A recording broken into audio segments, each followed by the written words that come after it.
It was a moonlit, slightly cloudy night, but there was silence all around. And only in the old wooden tavern, the light continued to burn brightly. The man sitting at the table in it said, "Be that as it may, this is a gang of thieves." The man sitting opposite him laughed, "And I think you shouldn't see them." A stranger approached the tavern with quiet steps. She opened the door, and the smell of wine immediately hit her in the face. The young man began to look around and listen to the conversations. Then he walked up to the bar and placed a small bag on it, which immediately began to jingle with gold coins. The old man standing behind the bar looked at the bag of money. The young man placed an order. "More Corv O, 413th year." The bartender began to look inquiringly at the client standing in front of him. After that, the old man said, "Room 402, second floor, Anatol Inn." The tavern visitor thought, "An invitation to an illegal gambling house. I finally got it." He thought, "These damn annoying pests have kept me waiting, and finally I'm here." He didn't notice the unusual-looking girl in a pink cloak and with blue hair behind him, but he heard the stranger's voice when she said, "It's a fake." The young man turned his head to the side. He turned and asked her, "What?" Now he could see the girl's face, who smiled and said, "I told you it was a fake." Smiling, the girl added, "What you are holding in your hands is a fake." The young man continued to study the girl. He didn't utter a single word. He noticed that the girl had strange pink eyes. Taking a closer look at this stranger, he suddenly realized that he had never met anyone like her before. The girl turned to him again and said, "Hey, can you even hear me? This invitation is fake." The young man seemed to be dumbfounded, pondering what he had heard.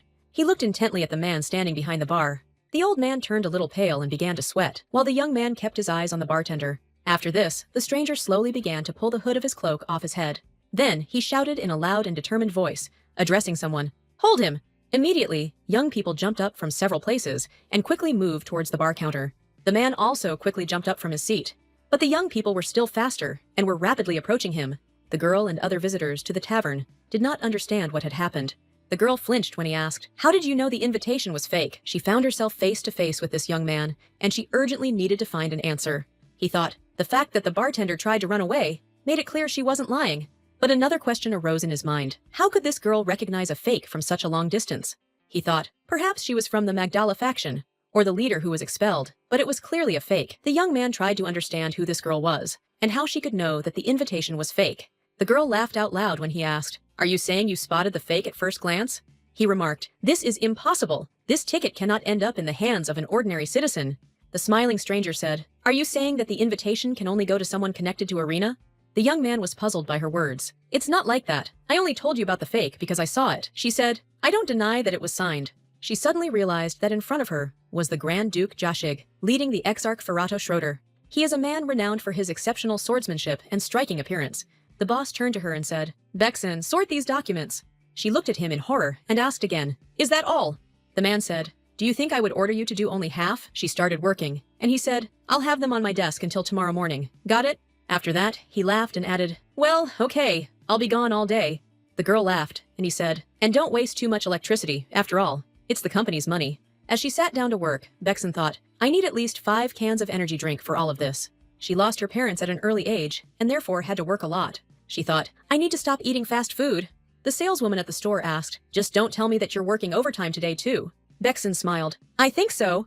The girl put down a couple of cans of energy drink. "Damn, hang in there." Bexon replied, "Okay, I'll have another bun." She left the store with energy drinks in a bag. After this, the girl sat down to long night work. Time ticked inexorably. She angrily clutched the empty energy drink can. After that, Bexon straightened her back. "Finally, I'm finished." She exhaled heavily, pleased with herself. Looking out the window, she noticed that the sun was rising. At that moment, some message came on the phone. She saw that a new message had arrived from the game. She realized that she didn't think she would be able to sleep properly. A new game was downloaded onto her phone. There were disasters and monsters in this game. These monsters began to descend from the mountain ranges. At the same time, the monsters destroyed the entire harvest. The game's protagonist, a former farmer, became furious after this. This is where another universe begins in the game. This is a typical journey of a hero who fights against disasters. Bexan decided that it wouldn't hurt to play a little. She picked up the phone and noticed that her hand suddenly started shaking. Then the girl saw that the trembling of her hands was transmitted to her whole body. She suddenly felt like her heart was beating much faster. It might have been because of the large amount of energy drinks. Suddenly, everything went dark before her eyes. At some point, she noticed that breathing became much more difficult. Bexan fell to the floor, exhausted and having difficulty breathing. She thought it was crazy when the phone fell out of her hands. The phone flew to the side. She thought, "Am I really going to die?" If she had known that she would end up like this, she would never have wasted her time. A system window appeared before her eyes, with the inscription "Login." The next system window reported, "Inferno scene cleared. The difficulty of the condition has been adjusted." Rewards will be distributed and stored in your personal account. Transition to training, a penalty created to adjust the level. She saw the inscription, entrance to another universe, and opened her eyes. Vexan saw some kind of strange landscape in front of her. There were many people walking along the street. The girl stopped to look around. Next to her screamed, inviting her to the fair. Another one invited me to the circus. Children were having fun nearby. Vexan, everything was strange in this world. Ancient buildings. People in strange medieval clothes. It seems like everything has suddenly changed in a strange way. Vexan saw a lot of system windows, near every person and every object. She didn't understand why they kept popping up before her eyes. She suddenly noticed a rat under her feet. The girl screamed loudly. Vexan was surprised by what she saw. System window, gray rat, delighted with the festival, loves rotten pies. It's amazing, even a rat has its own window. This couldn't be. Could she really? She thought, what if I'm in a game world? She moved into the game world before her death. Before her body died, she developed strange abilities.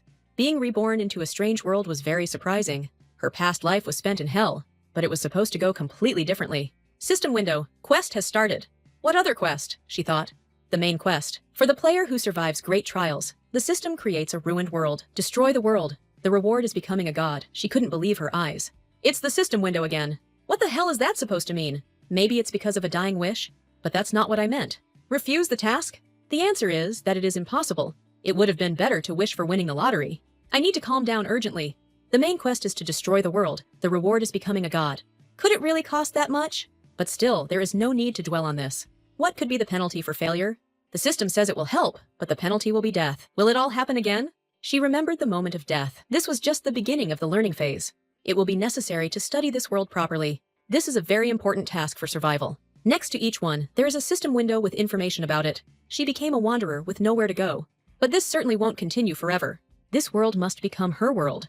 And there are all the conditions for this. You need to familiarize yourself with your surroundings. Each item has its own system window.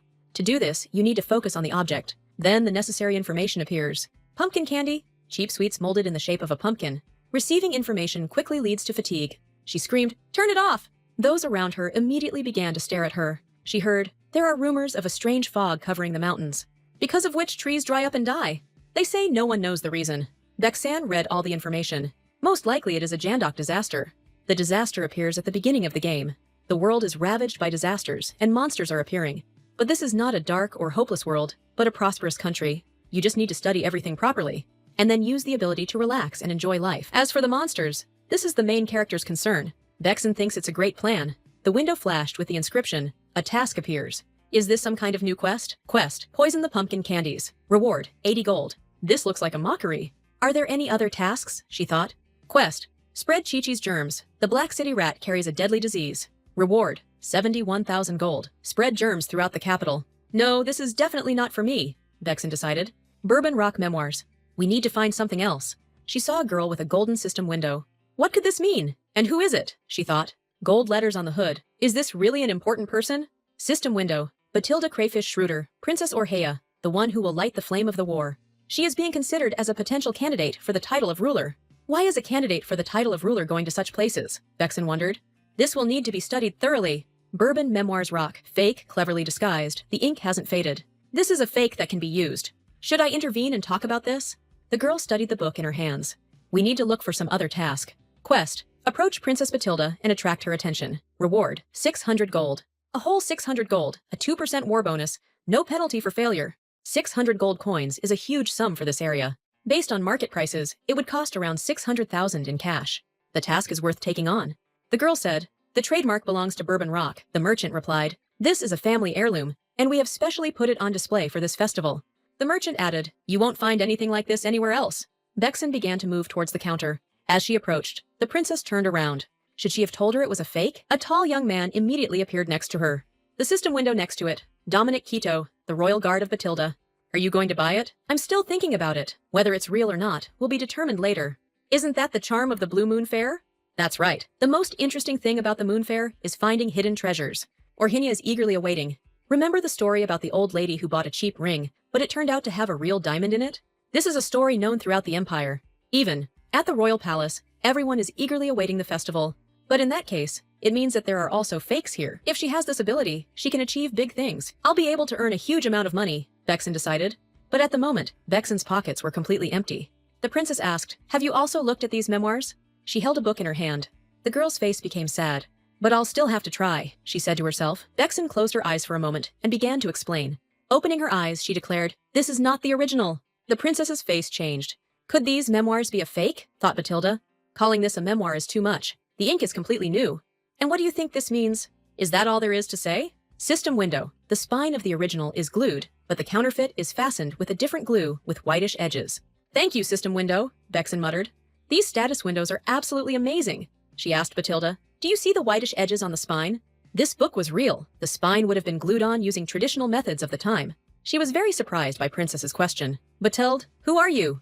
The skin is pale, seems almost transparent. Thin, willow-like eyebrows on a clear forehead. And finally, she saw her own system window. Minerva Redder, the apostle who will lead the world to ruin. Vexen looked at her system window. You have inhabited the body of Minerva Redder, who lost her master. She is very cautious. The girl realized that she could also observe her system window. Are you lost in thoughts about something else? The question startled her. Have you really found something interesting? A cursed ring that drains the life force from its owner. Grandma Inga's flute. You have to blow really hard to make a sound. The enamel egg is a masterpiece by Master Pavel. There are only 50 of them on the continent. This is exactly what I need, she thought. Here's a real find, and this is an egg. Vexan carefully examined the goods on the counter. The merchant looked to see what had interested her so much. She said to Batilda, "Excuse me, I'll just be a minute. You know, this egg must be the work of the craftsman Pavel." Princess Batilda listened attentively. Is this really a mother-of-pearl enamel egg? The system window read, a masterpiece by Master Pavel, only 50 of which are made on the continent. It looks like a simple piece, but it's very expensive. First buy it, then chip away the plaster, and insert a pin into the hole in the bottom. Why are you telling me this? If this is genuine, it is worth 1.5 million gold pieces. Are you sure you want to leave something so valuable to someone else? Could it really be 1.5 million gold pieces? Such a simple egg can't be worth that much, she thought. She looked again at the egg on the counter. A masterpiece by the artisan Pavel. Due to its extreme rarity, it is currently worth around 2 million gold pieces. She was simply terrified, even more than before. Besides, the task had not yet been completed. Smiling, she said, "Everything has its owner. Are you giving me the egg because you know who I am?" Perhaps this princess is too perceptive, thought Vexen. Let's skip the obvious story, since you have good taste. At this fair, on the wretched stalls, you will find national treasures everywhere. It's amazing that the treasure hunting fair has grown to such a large scale. I'm not surprised. She was supposed to grow. Most likely, this is what it was all heading towards. There was a huge crowd of people present here. The stalls stretched from the beginning to the end of the street. Coins and banknotes passed from hand to hand. That means it's a huge cash handling network. Batilda was surprised when the girl said, "It's difficult to track funds here." Before her eyes, "You have completed the task." Finally, she received a whole 600 gold pieces. The young man said, "That's true. All the criminal organizations use the festival to launder their dirty money. Why do you think the royal family allows this? They usually take advantage of such currents to get on the trail, don't they? But that doesn't mean the royal family doesn't have money they'd like to launder. Judging by the look on your face, you already know I don't like this, but keep it to yourself." Princess Batilda asked her, "Can you tell me your name?" "What should we do now?"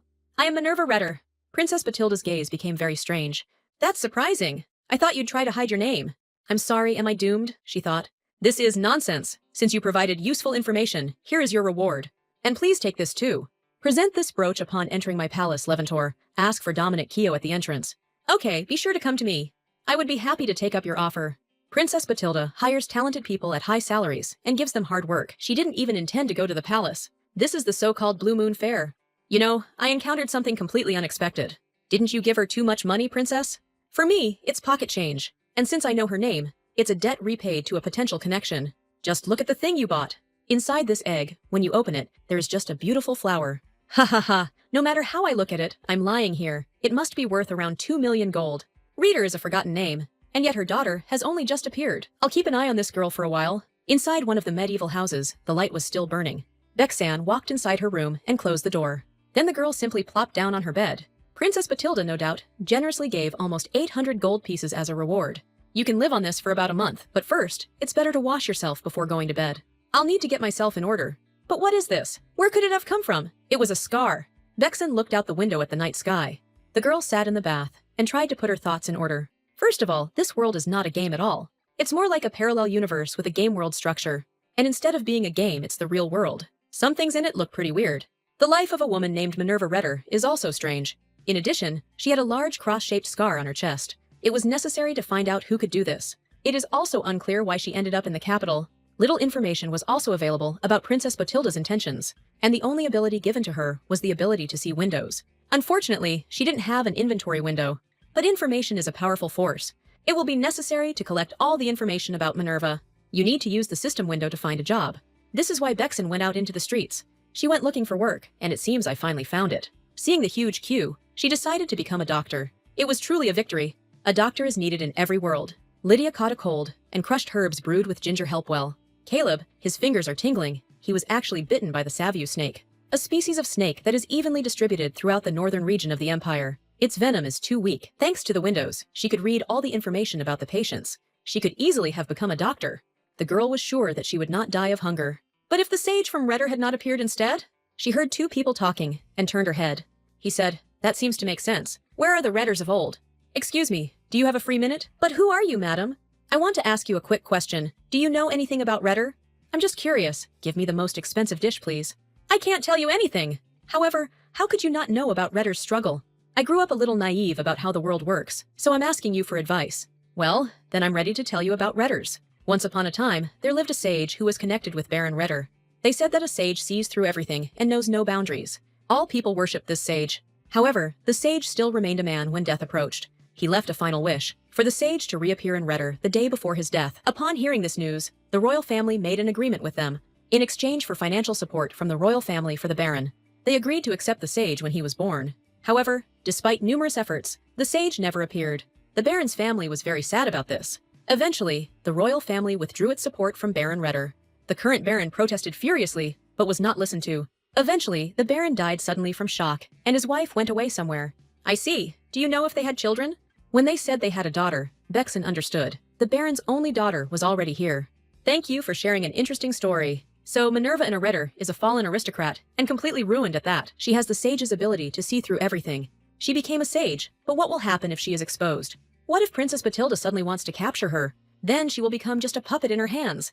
The girl didn't want this to happen at all. To repeat the path of her past life, she trembled with fear and decided not to get involved with the imperial family. She threw the brooch straight into the trash can. In the end, I also gave up the idea of becoming a doctor.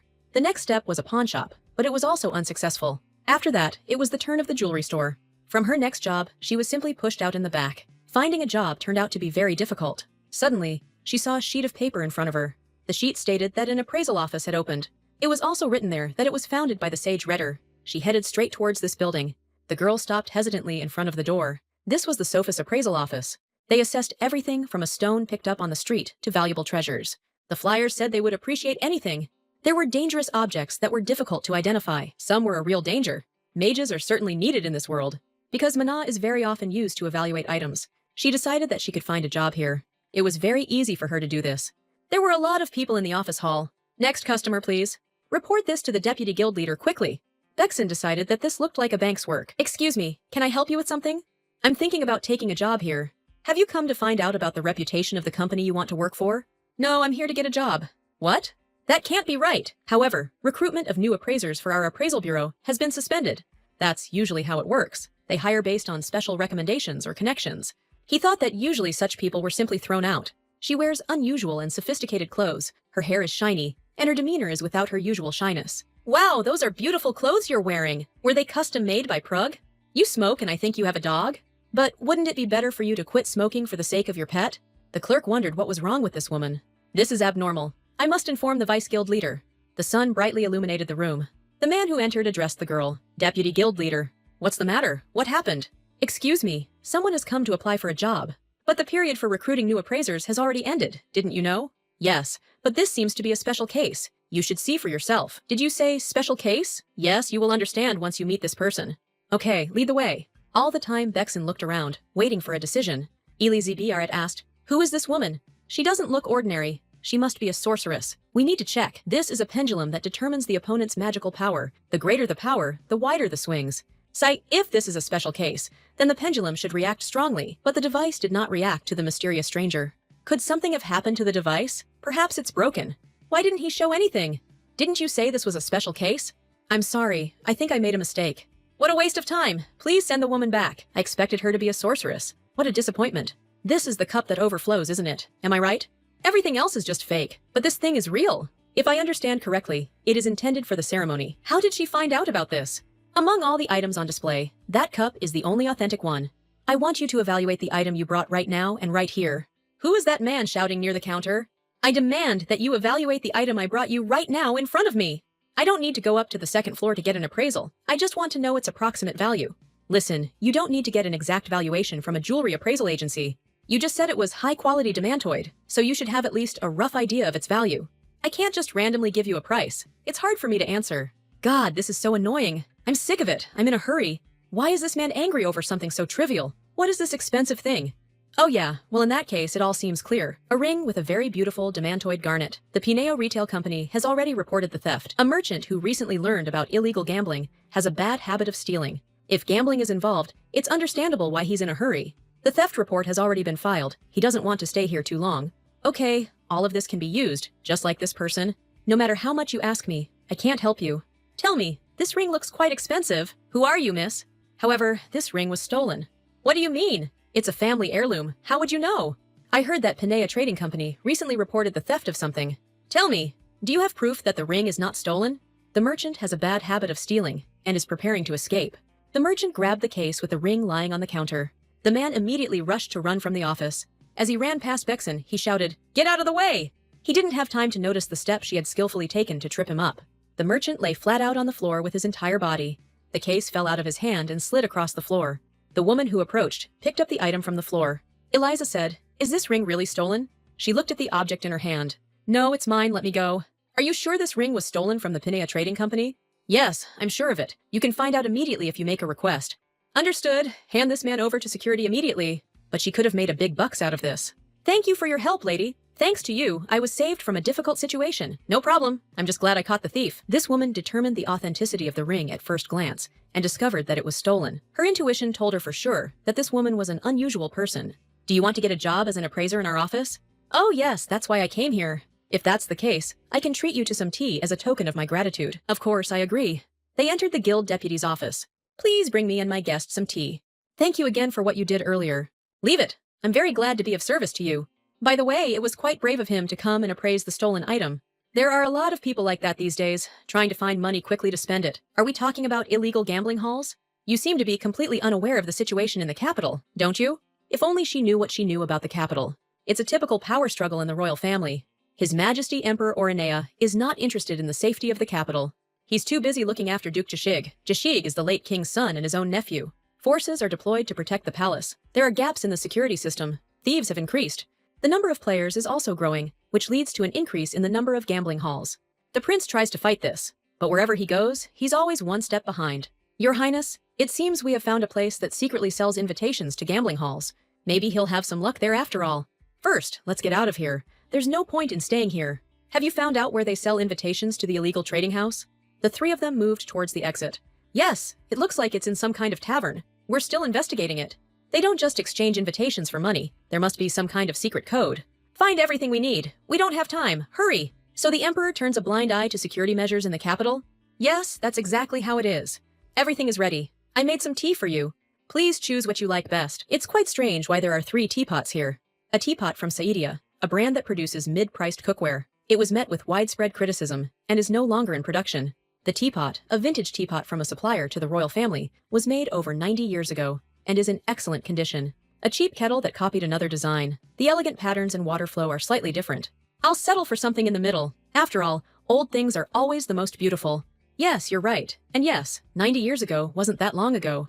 What do you think about Wujong Ashu tea? Ashu leaves are tea leaves picked before summer, and partially unfurled leaves, a grade lower than Wujong.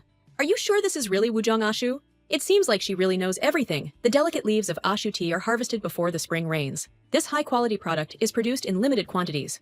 Tell me, are you a magician? Do you have a license as an appraiser? Do I need it for employment? As long as you're qualified, it's not a problem at all. I have the necessary qualifications. You could just see how highly qualified I am.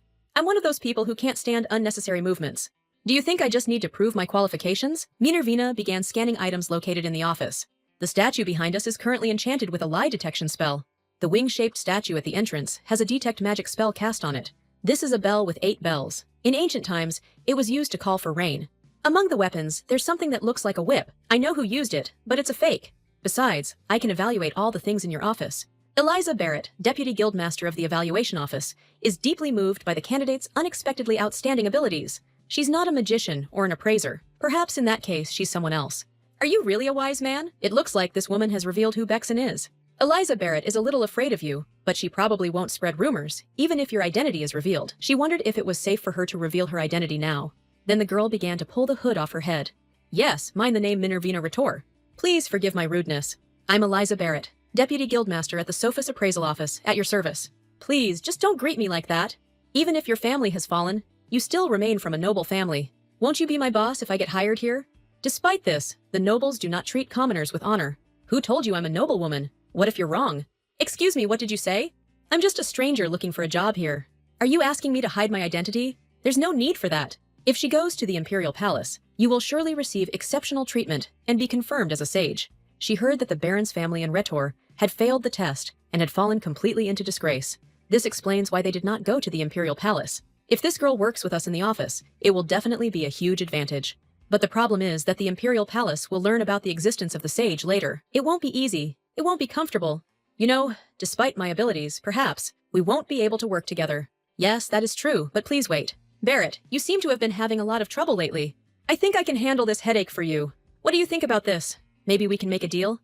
Did she somehow understand the problems too? Maybe the sage can read a person's mind? She actually bought an old box that was made over 200 years ago. She had no idea what this magic was, or how to deal with it. I really have a problem subject. Regardless of how I feel about it, there's no doubt you can try to sort it out. This box seems to have cost quite a lot, doesn't it? You'll need to replace it for a huge amount of money. Okay, if you can figure this thing out, I'll hire you. It will be done. When shall we start? First, you have to take this. We're now heading to a top-secret area. This is for security reasons. Let me put it on you. But the ability to read information has not disappeared yet. She could still see pop-ups with normal vision.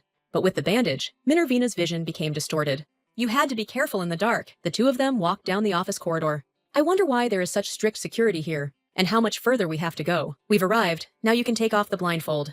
I wonder where the hell this place is. And why is there a box in the cage hanging in the air? A cursed box containing something sinister. It is protected by magic. One touch of her is enough to drive a mentally weak person crazy. The description was incredibly frightening. Also, this thing seems to be emitting something strange.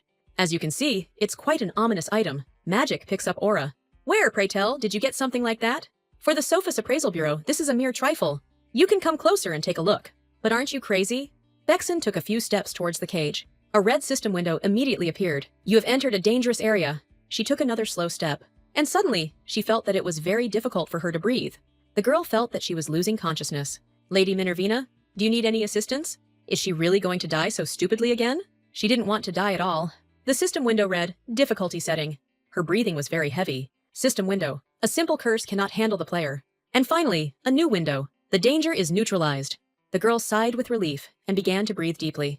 Lady Minervina, are you all right? Yes, it just took my breath away for a moment. Did this curse really come from the chest? Her hands were still shaking. Do you know if a sage can even have such abilities? What are you even talking about? When others first encountered this, they all fainted. You should have told me this from the beginning. Lady Minervina, the more I see you, the more charming you become. You should have said earlier that this is just a curse. It is imperative to solve the riddle with this box. You need to concentrate for the system window to appear again. It read, Orb of the Ghost King, Orb of Tigris, Ear of the Last King of Reefs. Is this really the sphere of King Rifes? It's simply unbelievable. Yes, it is the one abandoned by the goddess of heaven, who was cursed with plague and madness. Yet, if you bury it in the ground, the earth will wither. Bury it to desecrate the earth and force the goddess to leave this world. Reward, 113,000 gold. This damned extermination quest again. Since this is a cursed object, do not touch it and never bury it in the ground under any circumstances. By the way, could you tell me if any spells were cast on him? There was nothing like that in the pop-up window. A sinister chest filled with energy, protected by magic. Ingredients needed to remove the spell: fang, wheel, candle. To remove the spell, you need a fang, a wheel, and a candle. Ah, so that's what it was. Oh, this is a real breakthrough. Guildmaster, we will try to break the seal using this method. Then you must do it immediately. And after that, they began to lift the spell. A bright glow appeared inside the chest. Then it disappeared, and he was hanging in the air again. Most likely the problem has now been solved, and she will get a job. A fang stuck into the chest was sticking out of it. Then the bright blinding light repeated itself again. It seems that the curse has not yet been lifted. She followed the information from the window precisely, but what the hell was going on? It looks like there are still some seals left. You need to look in the pop-up window. Lady Minervina, what the hell happened? There are still a few seals left. If we can get through 6, it will open completely. Are you saying that there is more than one seal? Yes, that is most likely exactly the case. The guildmaster grabbed the girl's hand with both palms. This is simply a revolutionary discovery. No one has ever managed to do this. You even determined how many seals are left. Congratulations, Deputy Guildmaster. Your insight is truly astounding. Thank you, and it's all thanks to your efforts. This is truly incredible, Lady Minervina. I'm so tired of all this praise. You know, Lady Minervina, I seem to have gotten a little carried away. We look forward to working with you now. Don't you have something to do first? What's wrong? What else do you need? We'll need to talk about my salary. As usual, there were a lot of people inside the office at this time. So that's how life works. She got a job here too. In addition, there is even a separate dormitory here. Working hours are from 10 in the morning until 4 in the evening. And besides, here you can earn 30,000 gold a month. It seems like Minervina's future looks bright here. But Eliza felt cheated. She thought she was just protecting the young lady. But she turned out to be much more cunning and dexterous in negotiations. All the time she praised her abilities. When she mentioned overtime, the girl laughed in her face, but she didn't want to exploit her, she just wanted to make a good deal. But none of her negotiating strategies worked. Lady Minervina was on a whole other level. She has flair and unshakable composure. And even the negotiations ended with impeccable manners. At the end of the meeting, the girl said, "Then I'll see you tomorrow. We may risk running afoul of the royal family, but we'll have to find a way to hide it. But before that, there is still something that needs to be done." A little time passed, and they signed a contract. I'll have to tell the guildmaster that someone has recognized the overflowing cup. As usual, there were a lot of people on the street. The young man sat under the shade of a tree and read the letter he had received. He snapped his fingers lightly. A moment later, a bird landed on his hand. Well, I wonder if she recognized the overflowing cup. Then I must see her in person. Now, accumulating wealth for her is just a matter of time. But who dared to disturb her now? Who were these two girls? It seemed that one of them was familiar to her. I think her name was Agnes. The other one looked unfamiliar. I wanted to thank you for your assistance in investigating the theft incident. As a token of my appreciation, I would like to treat you to some apple wine this evening. The word wine had a magical effect on Bexon. Since she appeared in this world, she has not drunk alcohol yet. The girls were glad that she agreed to their proposal. So, I'll meet you at the pub at 6 after work today. That sounds absolutely fantastic. Hooray! The pub looked quite old, and the name was strange. Pub for 6 people. It reminded her of the 6 energy drinks she drank in her past life before her death. Yes, the name is quite strange. There didn't seem to be any familiar girls inside. Could it be that they hadn't come? Lady Minervina, are you here yet? Agnes, what's wrong? What's going on? Lyra! It happened to Lyra! She disappeared unexpectedly. What are you talking about? How did she disappear? She was right in front of me, but suddenly she turned into an alley and disappeared. Calm down and speak slowly. System window. The bartender from the 6th pub is in Magdala's group, engaged in illegal gambling. Appears alarmed upon hearing of the kidnapping. You shouldn't act too rashly. It could have unpleasant consequences. Behind the girls, decisive, heavy steps were heard. What, did he really come here? Grand Duke Drahig, Exarch Ferrat O'Schroeder, is known for his exceptional swordsmanship and outstanding appearance. There are rumors circulating about the Duke. He is secretly investigating an illegal organization. And he also has a golden pop-up window. That means he's a very important person. What if he's also connected to a criminal organization? We need to get some information. Agnes, I'll try to handle this, and in the meantime, you go home. How do you plan to deal with this? I don't understand what I need to do. No time to explain, don't ask. Just do what I say. You must go to the police station and report everything. Okay, then I'll go there. I don't know what you're planning, but be careful, Mina. While this is over, we need to keep an eye on the prince who has arrived. He's talking to the bartender right now. She pulled the hood of her cloak back over herself. It is necessary to collect all information, even the smallest one. Seaboat wine is a cheap imitation of 1941, used to distribute counterfeit tickets to an illegal arena. A counterfeit ticket to an illegal arena. Anyone caught with this ticket is sentenced to death. That's it. All the information was received instantly. It will be possible to leave this building, but you can still use this person and tell him, this is a fake. Hearing the word fake, the young man froze for a moment. What did you just say? This thing doesn't look real. Your invitation is a fake. They left the tavern to talk. How could she know it was a fake? I need to know more about this invitation. He is what you would expect in a fantasy world. Very handsome. We need to find some kind of explanation as soon as possible. Moreover, it has a long name and an amazing effect. It is blessed by the goddess. Will you remain silent for a long time without answering my questions? Let's say you immediately realized the invitation was fake, but why did you share this information with me? I advise you not to lie to me. You see, I need your help too. My friend was kidnapped and sent somewhere. I don't know what's going to happen, but I don't want to be late. Can I trust you with this? The young man frowned. I understand it's unfortunate, but I can't act rashly. What if I can help you get the information you need? What are you saying? What can you do? I understand that you are worried about your friend, but I cannot drag a noblewoman into a dangerous situation. This noblewoman is now in real danger. You want to know where the arena base is, right? Take me there. I can find out where it is. Maybe this girl really does know something. I think I'll try to do something for you. I'll only help you with the starting location. Well, nothing more could be expected from him. It seems he doesn't trust her, but once he gets there, he'll realize she's telling the truth. And who else is hiding behind? The system window suggested, the Duke's Knight. Now it's clear where he got his information from. It was only because she was a noblewoman that he still believed her, albeit not completely. Now tell me where we should go. There must be a place where information can be obtained. The high tower in the center was supposed to be such a place. They began to climb the steep steps. The road seemed to be quite long. He lost all vigilance as he listened to the words of the mysterious woman. He must have been tired, and that's why he did it. She had unusual pink eyes, which are rare to find. He always knew how to read something in people's eyes, whether it's affection or admiration. He could also read hostility, but those eyes were beyond his control. He looked intently at the woman again. Her pink glass-like eyes were clear and transparent. The look was cold and impartial, so it was frightening. What is your name? My name is Minervina. Minervina is a rather strange name. Let's hurry and get up. The door turned out to be quite heavy. An incredible sight opened up before her. The whole city is in the palm of your hand, with a bunch of pop-up windows. The hill turned out to be the right choice. There's a gambling hall there. The illegal gambling hall is the largest in the city. It's controlled by the wanted group Magdala. They captured Lyra Magnus. It seems like there is too much information at once, making my head spin. Minervina began to lose her balance. Stay, not so fast. Please be careful. She still managed to grab onto something. She was so scared, she almost fell. But why is he looking at her so strangely? Their faces were almost next to each other. When she got closer, everything became clear. He has a direct and determined look, also strong shoulders and a tall figure. Apparently this guy is an exarch. Are you strong? I haven't been asked that question for a long time. Then can't you protect me too? Take me with you. That's different. I don't want to risk you. You are a noblewoman, Minervina. Lyra will be saved by me and my subordinates. It's not about trust. You need to make sure your information is accurate first. This information appears to be accurate. There is unusual movement inside the building. It seems like someone told you that I was right. How could you know about this? We need to hurry. Take me there. She looked into the prince's face again. The young man did the same. That look again.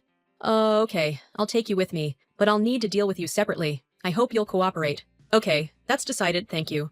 Then, since we must hurry, carry me. Embrace me with your left hand, and take the sword with your right. It must be difficult for you, right? Most likely, she does this not on purpose, but subtly provokes him. He grabbed the girl in his arms. They quickly rushed towards the designated target. The movement was quite fast. How can he be so fast with a person in his arms? It means nothing to him. She closed her eyes for a moment. Soon they found themselves at the indicated building. The prince placed his burden on the ground. That building over there. Don't just look at it openly. Let's hide first. We need to observe the situation for a bit. Tell me, who is Magdala? Don't you know? She must be quite famous. I just arrived in the capital. Okay, I get it. He has a special effect. He is chosen by the goddess. Magdala Medjwick is a vicious criminal who never hesitates. She stops at nothing to commit murder, arson, and even worse. There are a huge number of subordinates in her group. How can such a person still be at large? Sorry for asking that question. Perhaps I was hasty. We just don't have enough people. Magdala is known for sacrificing her own subordinates to escape. They don't even know each other by sight. She is truly disgusting, but on the other hand, she seems extremely intelligent. A new quest has appeared. I'll need to get to it. The Duke's Knights are nearby, ensuring the fugitive leaves the arena safely. The reward is 700 gold. A whopping 700 gold. War bonus, 2%, no penalty for failure. It seems like a case worth taking on. Can she save Lyra and make some money? Is it worth a try? She decided to appeal to the exarch. Do you have a plan? Should we just start a raid right away? I guess we have no choice but to do this. But then there will be casualties. That's true. You may not support me, but I've decided to sacrifice something for the greater good. The Duke feels regret and sadness that he cannot protect everyone. I won't make excuses. Your friend could be in danger too. Is he really serious about all this? Emperor Orhanea is not interested in the safety of the capital. But this is not the responsibility of the young Duke. I'm not trying to criticize you at all. I have a better idea. I think you'll want to hear it. The young man prepared to listen and was amazed by what he heard. Does this idea seem better to you? Yes, that's exactly how it is at the moment. He must not know that she is the sage Rethor. An illegal arena is a building with 2 floors above ground and 3 below. Lyra Magnus is on the second basement floor. Magdala is in a room on the first floor. A low-ranking security guard at the illegal Magdala arena. They pretend to drink alcohol, but in reality, their bottles contain water. Yes, the system is the best. The victims are most likely on the second basement floor, and Magdala is probably on the first. Magdala is usually located some distance from the main base, in a secret hideout. They use underground passages, and only people close to her know about it. In that case, we should get rid of the guards. Wait first, Exarch. Do you trust me? For now, that's how it is. Okay, then from now on we will act according to my instructions. The city streets became completely dark and quiet. The man took a few steps forward. No one had ever hugged her like that before. There's no other way. Let's go this way. I had absolutely no intention of dwelling on it. Yes, she finally found what she was looking for. Magdala's secret hideout. To escape the illegal arena. Only 5 people know about it. This was exactly what she was looking for. Magdala's leaders. Vavan CEO questions profit distribution. Leader Fritz, leader of the Magdala Group. So there you have it. Not a single Magdala employee is left without complaints. This is very important information. Well then, let's get the party started. The girl approached the two seated guards. Hey, Andre, there's someone coming. That woman, I hope she's a beauty. The girl came even closer to them. Excuse me, have you seen my friend here? Her name is Vera Magnus, and she has fluffy blue hair. And she really is a beauty. If all goes well, this could turn out to be a great product. Oh, I think I just saw a woman with blue hair the other day. Is this really true, Jules? This must be Leary. Where exactly did you see her? Once again, tell me where this was. Madam, instead of staying here, how about we go inside and talk? This was exactly what she expected from them. Yes, why not do it? Everything will be fine. Let's go inside the house now. You're so innocent. You just walked in when I asked you. If you listen to me, nothing bad will happen. Yes, I'll do whatever you say. Yeah, sure. It is necessary to examine everything properly and read the information. Magdala's secret passage is the way to go. It looks like she herself is hiding somewhere. I wonder how meticulous she is. She asked the prince, do you have a plan? Do you want to start the raid right now? Well, yes, when else to start? The man knocked. Gilder, it's us. What are the guys who are supposed to guard the entrance doing here? Raina Gilder is a mid-level gang member who is unhappy about being passed over for promotion. A subordinate of the leader Wayne with great ambitions. I heard you're short-staffed, so we'd like to help with that. In front of Gilder stood a simply charming girl. The man grabbed the girl's hand tightly. She felt herself being pulled along strongly. And you leave the door unattended because of something like this? No, but we didn't just leave. She'll need to look for something useful here. Oh, these letters definitely require her special attention. Wayne, how much longer do I have to do this menial work? I'm in charge of the arena, but I have very little authority, and the profits are mere crumbs. A long letter from Rainer asking for a raise. A letter from Lorik's wife. She expresses her love for him as a mercenary and encourages him to settle down. This way, you can use this information skillfully. Hey, weren't you supposed to meet your friend? It's okay. I'll still be able to handle him thanks to the information I received. The girl leaned her hand on the windowsill. Answer me, where is Magdala now? A lot of pop-up windows appeared around him. But your name is Rainer Gilder, isn't it? How do you know this? And when will they promote you to at least my rank? Your wife must sympathize with you. What do you even know about this? Tell me the current password. Rainer Gilder, a mid-level member of the Magdala gang and subordinate to leader Wayne. Give the password, the sick lion roars. That was all the information she needed. The password now is, the sick lion roars. Okay, now's not the time for that. I have information that the Duke is planning a surprise raid here. Duke Jashig, you say? When will this happen? Now do you understand how serious this is? Hurry and take me to Magdala quickly. Follow me, I will take you. And among those kidnapped, there's a girl with blue hair, one of my subordinates. Do you know where she is? Are they all really that clueless? But they've already made a start. Now it was time to meet the real boss. It turned out to be easier than she thought. A man lying on the ground was hit in the face with a boot. There was another robber lying next to him. Magdala, please have mercy on me. A moment later, a knife was thrust into his head. You talk too much for a traitor. Get rid of him immediately. Be that as it may, there are nothing but rats around. It's enough. They are such creatures that even if you kill them, they still continue to crawl out. What about the money? No one has picked up our trail. Even if the Grand Duke of Jashig finds out, it won't be easy to find a bank account under a false name. For many years, he has been trying to catch her without success. All searches for the great Magdala end in nothing. She had already eluded the Grand Duke twice. There's been a trade leak. This time, it was at the G People bar. By this time, the Grand Duke must already have the fake in his hands and be running off to a completely different place. Everything is going so smoothly that she even wants to laugh. Ms. Magdala, I have been informed that the manager has arrived. Great! I'll just have to tell this guy to pretend to be her, and she'll get out of here. Who did you bring? This is Sir Wayne's subordinate. Not Wayne himself, just his subordinate. Wayne is asking me to meet someone whose identity is still unknown. Magdala's hand trembled nervously. Madam, she said she knows the next base. Could it be that her subordinate possesses information accessible only to the leaders of her gang? Suspicious. Let her in. I'll talk to her now. A fashionably dressed girl entered the door. Magdala looked closely at the new arrival. And this girl, in your opinion, is Wayne's subordinate. She slammed the glass in her hand loudly on the table. Then she swung the same glass. Everyone was horrified by the anger of their leader. Yes, at first glance, it's clear that this is a noble girl, and not some kind of subordinate. Or are your eyes just for decoration? Look at her closely. The girl who arrived grabbed the hem of her dress. My name is Minervina. I work under Mr. Wayne. I'm delighted to meet the great Magdala. It's a great honor for me. It had been a long time since Magdala had seen anyone not afraid of her. Did Wayne really have a subordinate like that? Wayne's subordinate. You are a noblewoman. How can I believe it? She expected an answer from the girl. Ms. Magdala, I took a risk and came here myself. My boss Wayne is up to something behind your back. He is dissatisfied with the distribution of profits in the district, so he plans to betray you. The girl was right. Mole, the spy Magdala had planted in his mind, had recently reported the same thing. But could she really be his subordinate? You think I don't know that? How can I trust you? Mistress Magdala, why don't you just test me now? In the alley, the Duke and his assistants dealt with two guards. Your Highness, this girl Minervina, no matter how you feel about it, it is suspicious. She is a noble woman with a clear mind. She can be convinced of anything. At first I thought so too, but later I changed my mind. When he saw her eyes, he wanted to believe her. For the first time, he couldn't read another person's mind. And what was that expression on the Duke's face? I decided to ask Ms. Minervina a few more questions after that. We need to focus on getting Magdala's attention now. Of course, we will deal with this without delay. Once this is over, he will talk to her again. The first thing to do now is to follow the plan. And you want me to test you? How brave you are! Great! Listen, I just changed Wayne's password. If you're not one of his subordinates, then he's impossible to recognize. You know that, right? So you have to answer. You won't come back unless you tell me the password now. It's strange. This girl didn't even flinch when she saw the knife at her neck. So tell me, what's Wayne's password now? Looking at the system window, it was simply obvious. All the information was in this woman's eyes. She gave the password, strangle the black lion, and immediately the hand with the dagger tensed. The previous one was, the lion cub is limping, and the old lion is shaking his head. Magdala swung her sharp blade. A moment later, the dagger was stuck in the wooden door next to her guest's head. You're very confident. I must say I've never seen anything like this before. So the message was true after all. That bastard Wayne betrayed me for a couple of bucks. Mrs. Magdala, I want to tell you that he is not the only one. Besides Wayne, there's also Mallow. The same must be said about Ella. They all betrayed your organization. Is it really true that this girl says everything? Mallow lost his closest friend and seemed unhappy about it, and the mistress also dealt with Ella's lover. Did they really betray her because of this? No, everything needs to be checked thoroughly. She hoped the information had had the desired effect. More importantly, Lady Magdala, they brought the Grand Duke of Jashig here to the arena. The Duke? That can't be.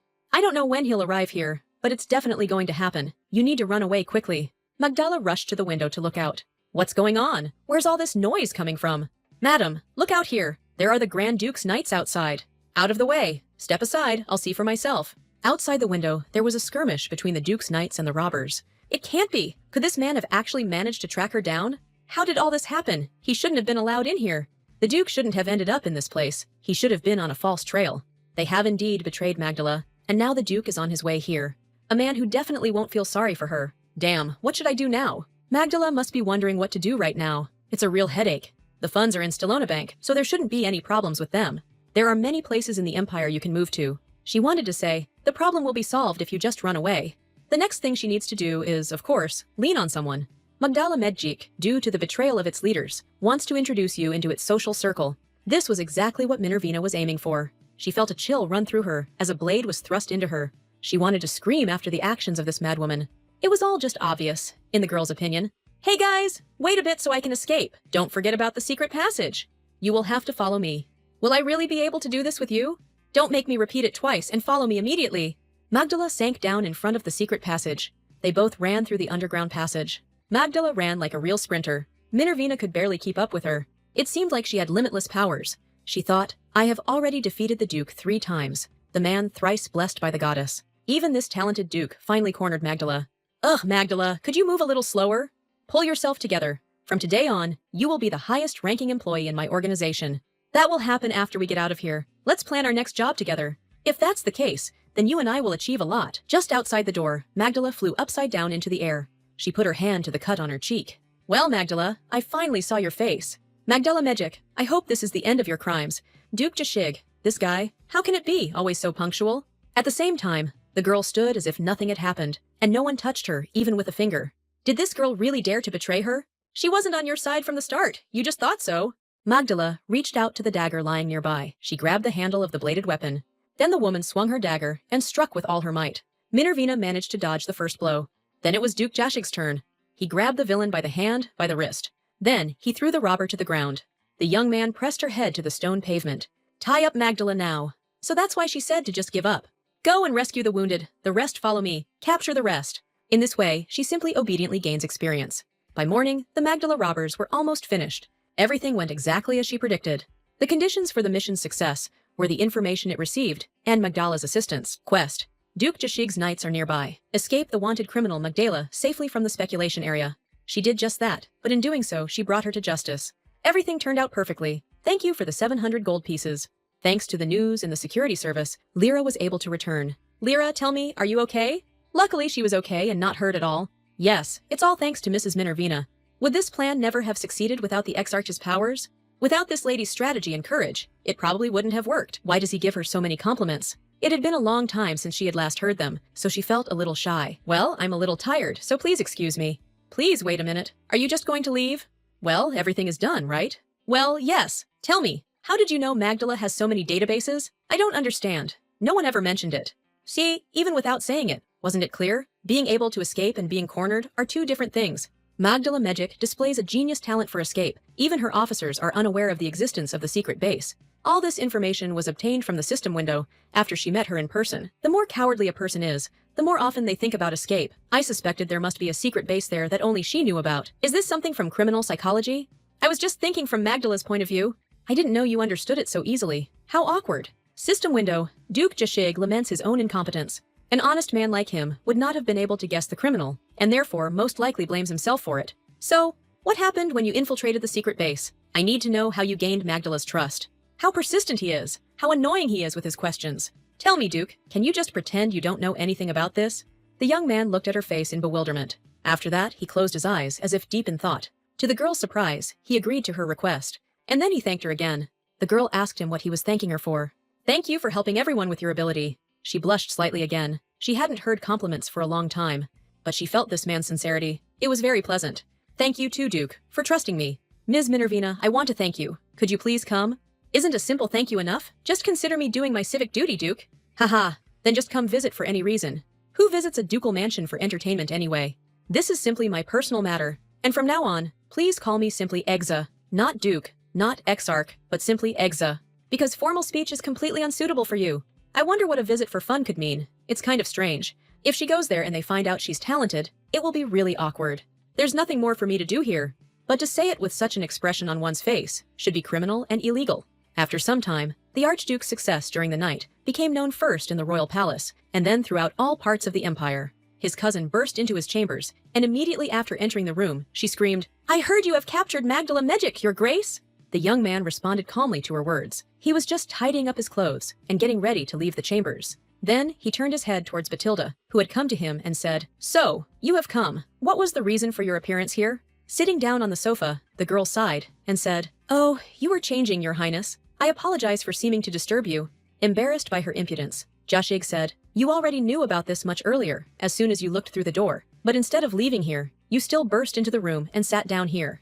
It wasn't easy to sway this uninvited guest. She declared, "But you're only my cousin, so why all this ceremony? I think you should be proud of the capture of a notorious criminal." The Exarch was forced to sit down opposite her on the sofa and strike up a conversation. He said with a hint of sarcasm, "Well, even the royal family has cousins. It seems rather odd." The woman hastened to explain herself to him and replied to Jashig, "That's right. It seems my father has no cousins. He's just a strange and completely hopeless old man." Her interlocutor tried to stop such talk about a person of royal blood and told her, "Batilda, watch your language." She lowered her eyes and replied, "Yes, I know. You don't need to remind me of this every time. I must honor his imperial majesty, and moreover, my father." After this, the girl waved her hand with a dissatisfied expression and said, "You know, I'm not happy with either of these things. I've just been forced to endure this for a long time. A man with no abilities, like my father, still sits on the throne." Batilda added, "Not to mention he won't even let me become a princess. Becoming emperor and commanding your own nephew are the same thing. Honestly, capturing Magdala wasn't even your responsibility." Batilda clutched her head and thought that her interlocutor had absolutely no ambition when he answered her. "How can you think that you are doing something for someone else when you're doing it for your own country?" She was not at all happy with this. She was on the young man's side and wanted him to be the ruler of the state. The emperor was a direct descendant of his foolish brother Felix. It seems he wasn't far behind him. Having lost both parents, both brothers took control of their nephew with the consent of Queen Ari Schroeder, the emperor's mother. This woman, a crowned head, had two sons named Anton and Lars. The second son, Lars, had a good character. He excelled in his studies and in everything he did, so he was highly valued. His eldest son, Anton, was his complete opposite. He showed no interest in anything, and from childhood he was prone to violence. He received no support from anyone, so it was natural for the queen to consider the more talented and capable Lars as the successor to the crown. However, the one destined to ascend the throne declined the position of crown prince. He had little interest in it and did not want to bother with it. As a result, the imperial crown passed to someone who was completely undeserving of it based on his human and professional qualities. The position passed to her eldest son, the cruel Anton. To avoid the worst consequences, the queen decided to bide her time and postponed the appointment of the crown prince, believing that perhaps circumstances would change. This made things even worse. The heir felt inferior and an outcast in his own palace. It was expected that everything would soon change, and a truly worthy ruler would take the imperial throne. Sometime later, completely unexpectedly for everyone, a terrible tragedy occurred in the royal palace. Lars suffered an unexpected accident, which left both the Queen Mother and everyone who expected him to ever change his mind in shock. As a result, the young man, who showed such great promise and was endowed with real abilities, was forced to leave this world. The time had come for the state to make a difficult choice. It was necessary to finally choose an heir who would later become emperor. The queen, shocked by the death of her only beloved son, soon followed him, and Anton eventually ascended the throne. He became emperor ex officio, though it was a position he would never have been able to fill had he had worthy rivals. He was not the man to handle such enormous and important responsibilities. That's why his mother didn't recognize her evil son's claim to the throne. She understood he couldn't be a good ruler, so even with the passage of time, the anger and feelings of inferiority don't fade, but only intensify. All this flashed through Batilda's mind in a matter of moments. She thought that, on top of all this, her father's feelings of inferiority were very strong. Looking at Jashig sitting in front of her, the woman thought, and besides, the son of Lars and the nephew of the current emperor, everything was entrusted to this exarch, who, it seemed, was completely devoid of any ambition. Batilda decided there was nothing she could do about it. Well, in that case, you can just go on enjoying your life, Grand Duke. If that's the case, even His Majesty wouldn't be able to control the Grand Duke. The young man became interested in her words only when she said, "You know, I guess you'll soon have a meeting with the girl you like." The young man's expression changed slightly, and then he answered the princess who had arrived. "I don't have any thoughts on this matter yet." Batilda yawned widely, as if expressing complete disinterest, and then suddenly asked, "Tell me, are you really not interested in a woman at all?" He thought, doesn't he just find me so nervous? And her abilities truly do seem extraordinary. The Grand Duke, remembering this girl, thought that she was truly quite extraordinary. All things considered, she was definitely a R'tor sage. Her eyes were so unusual, he felt like he could drown in them. Moreover, it seemed as if those eyes, an unusual red color, saw the essence of everything, without noticing or missing even the slightest detail. What did he know about the R'tor family? The Baron, the head of the family, was now dead, and his wife had since disappeared. Speaking of this girl's family tragedy would have been too harsh. That's why the young man avoided questions about her past, trying not to disturb her soul. Then Jashig threw his head back, closed his eyes, and thought that there must be a reason why the girl decided to hide her abilities. He also decided that he needed to meet her again as soon as possible. The young man understood that this wouldn't be easy, since if he, the Grand Duke, came to her in person, it would only end at the level of important witnesses. He didn't like it at all, but he remembered the question the girl had asked him. "Exarch, you are strong," she spoke with a sharpness that the constantly aggressive Batilda never could have. While he was thinking that every time he thought about the stranger of the night, he couldn't help but laugh, Matilda brought him out of his thoughts, saying, Grand Duke, what's happened to you? You look really happy." Without opening his eyes and smiling back at his interlocutor, Jashig replied, "Don't pay attention, nothing special." The Grand Duke hoped that one day a meeting with the girl would actually take place, despite everything that could prevent it, and this meeting began to approach the moment when a carriage drawn by 4 horses stopped near the house.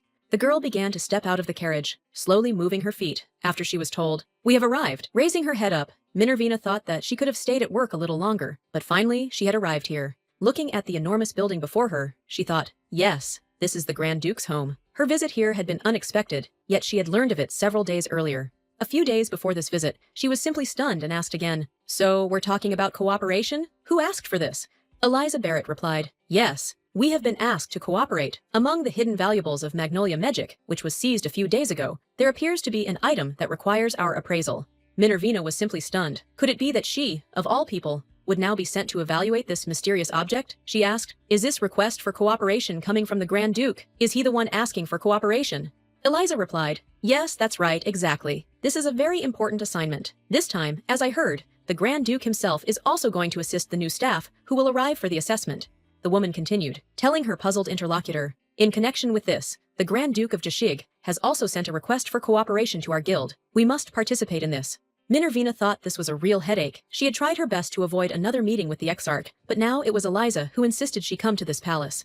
Eliza Barrett said, "Yes, that's right. We decided to send you because you're our most talented employee. The Grand Duke has placed a large order with us in advance, and I wouldn't want to lose such an important client by sending out useless things. You'll have to go there." Minervina felt she had no other choice. She was hired, and that naturally meant she would have to perform all the duties of an employee. But still, the very thought of meeting the Grand Duke terrified her. She tried to avoid it at all costs. Despite all this, she understood that if she went to the palace now, she might no longer be able to control events as she had before. The girl glanced at her interlocutor's worried face. She seemed frightened and very excited about the upcoming meeting. She decided to scan the pop-up window. It read, Eliza Barrett is very excited about the Grand Duke's rare request. She really wants to take advantage of this opportunity to interact with the Grand Duke. Minervina was ready to laugh inside. She thought her superior should maintain her dignity, but why was she so eager for this event? Besides, there was no way she could refuse her orders. That's why the girl decided to laugh, diffusing the tense situation. She said, "I understand everything, no need to persuade me, so where should I go now?" She thought, even though I feel a little uneasy, if this is just an assessment, then everything should be perfectly fine. All these thoughts flashed through Minervina's head as she stood by the fence near the Grand Duke's estate. That was precisely why she had come here. She thought she'd just have to do her job. Now she just wanted to go back. Before coming here, 2 of the bureau's employees had been crying and asking if it was safe. She decided she would definitely return to her job as an appraiser. She couldn't understand why these employees were so frightened, since they were just supposed to do their job. And besides, she didn't want to meet the Grand Duke face to face anyway. Standing among the assembled appraisers, she felt a little uneasy. It seemed to her that there was a great deal of noise. And then, for some reason, everyone rushed forward. She heard them trying to establish contact with the Grand Duke. While Minervina was thinking about how they had sent all the mages here, she heard the words, "His Highness the Grand Duke." Had she really heard correctly? And was the Grand Duke actually here? Indeed, her acquaintance from the night walked in, papers in hand, and accompanied by a young man. This was completely unexpected and inopportune. She couldn't believe this could happen. It can't be! Why was this guy here? Grand Duke Jashig stood directly in front of her, surveying the vast hall. This was completely inopportune. Minervina hoped there was no way they were going to meet face to face in such a public place. Why was it happening so soon? She pulled her hood up over her head and tried to disappear into the crowd of assembled appraisers. She hoped that, however, she was wearing a completely different cloak that night, and besides, he couldn't get a good look at her at night, and besides, there were so many people here that he would hardly be able to recognize her right away. Turning to face the young people talking to each other, she hoped that, of course, no one would notice her, but on the other hand, for some reason, she was sure that it was 100% noticeable, and he would definitely recognize her. Soon, the quiet, confident steps of a young man were heard approaching the specialists gathered for the assessment.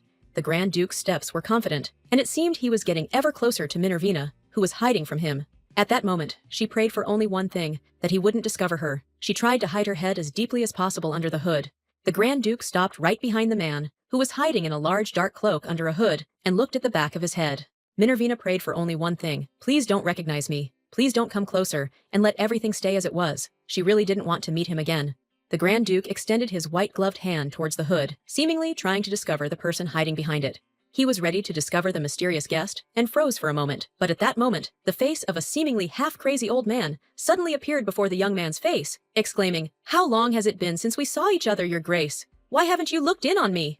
Minervina looked out from her hood with relief, trying to figure out if they really hadn't been able to detect her. The young man's face looked frightened. It seemed he had been caught off guard, and the man's appearance had completely thrown him off balance. The Grand Duke, dumbfounded and a little frightened, looked into the old man's face and answered him, "Yes, indeed. It seems that quite a lot of time has passed." Minervina, hidden under her hood, sighed with relief. What a timely appearance this old man had made. But at the same time, the girl looked upset. It would be good if it were all over already. The Grand Duke seemed very attentive, and it was too early for her to relax. He could still spot her. Some time later, a young man addressed all those gathered and asked them to follow him. The female appraisers looked in the direction he was pointing, frightened and worried. They thought it was simply unbelievable, and besides, they had a lot of work ahead of them. A vast collection of treasures lay before them, and Minervina, approaching the scene, immediately found herself in her element. Each item had a familiar pop-up window next to it. The young man pointed his finger towards the items and said, "All of this used to belong to the bandit magic. We suspect that all of the items are enchanted, so please do not touch anything."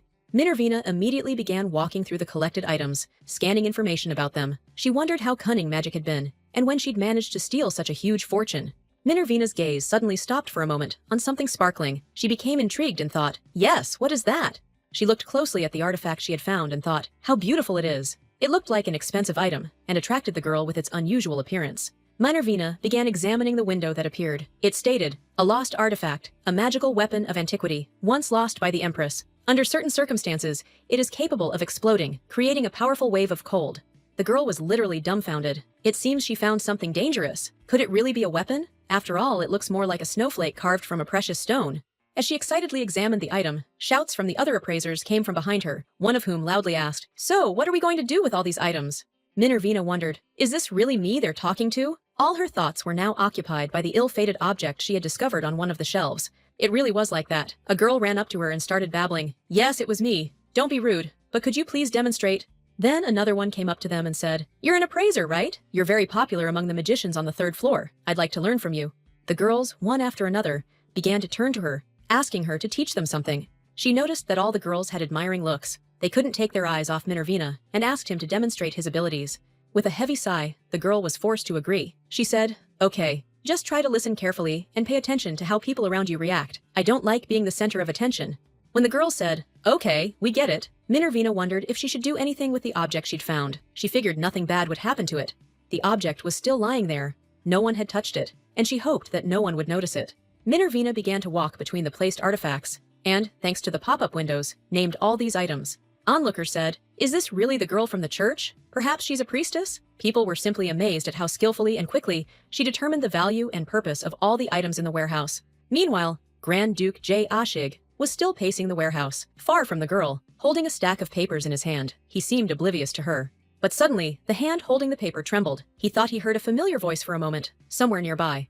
The young man was certain it was the same girl, even though nothing was visible under the cloak. He specifically asked the girls to help him verify that it was indeed Minervina. He remembered looking at the girl holding the edge of her hood and thinking that she was probably trying to hide from him this way. Now, thanks to the girls, he could watch her, and these girls would definitely recognize the famous appraiser from the Sophus house. The Grand Duke Ashig was glad that the girl had actually come to his palace. He was very happy that he would be able to see her. At some point, he even thought that Minervina had come specifically to see him.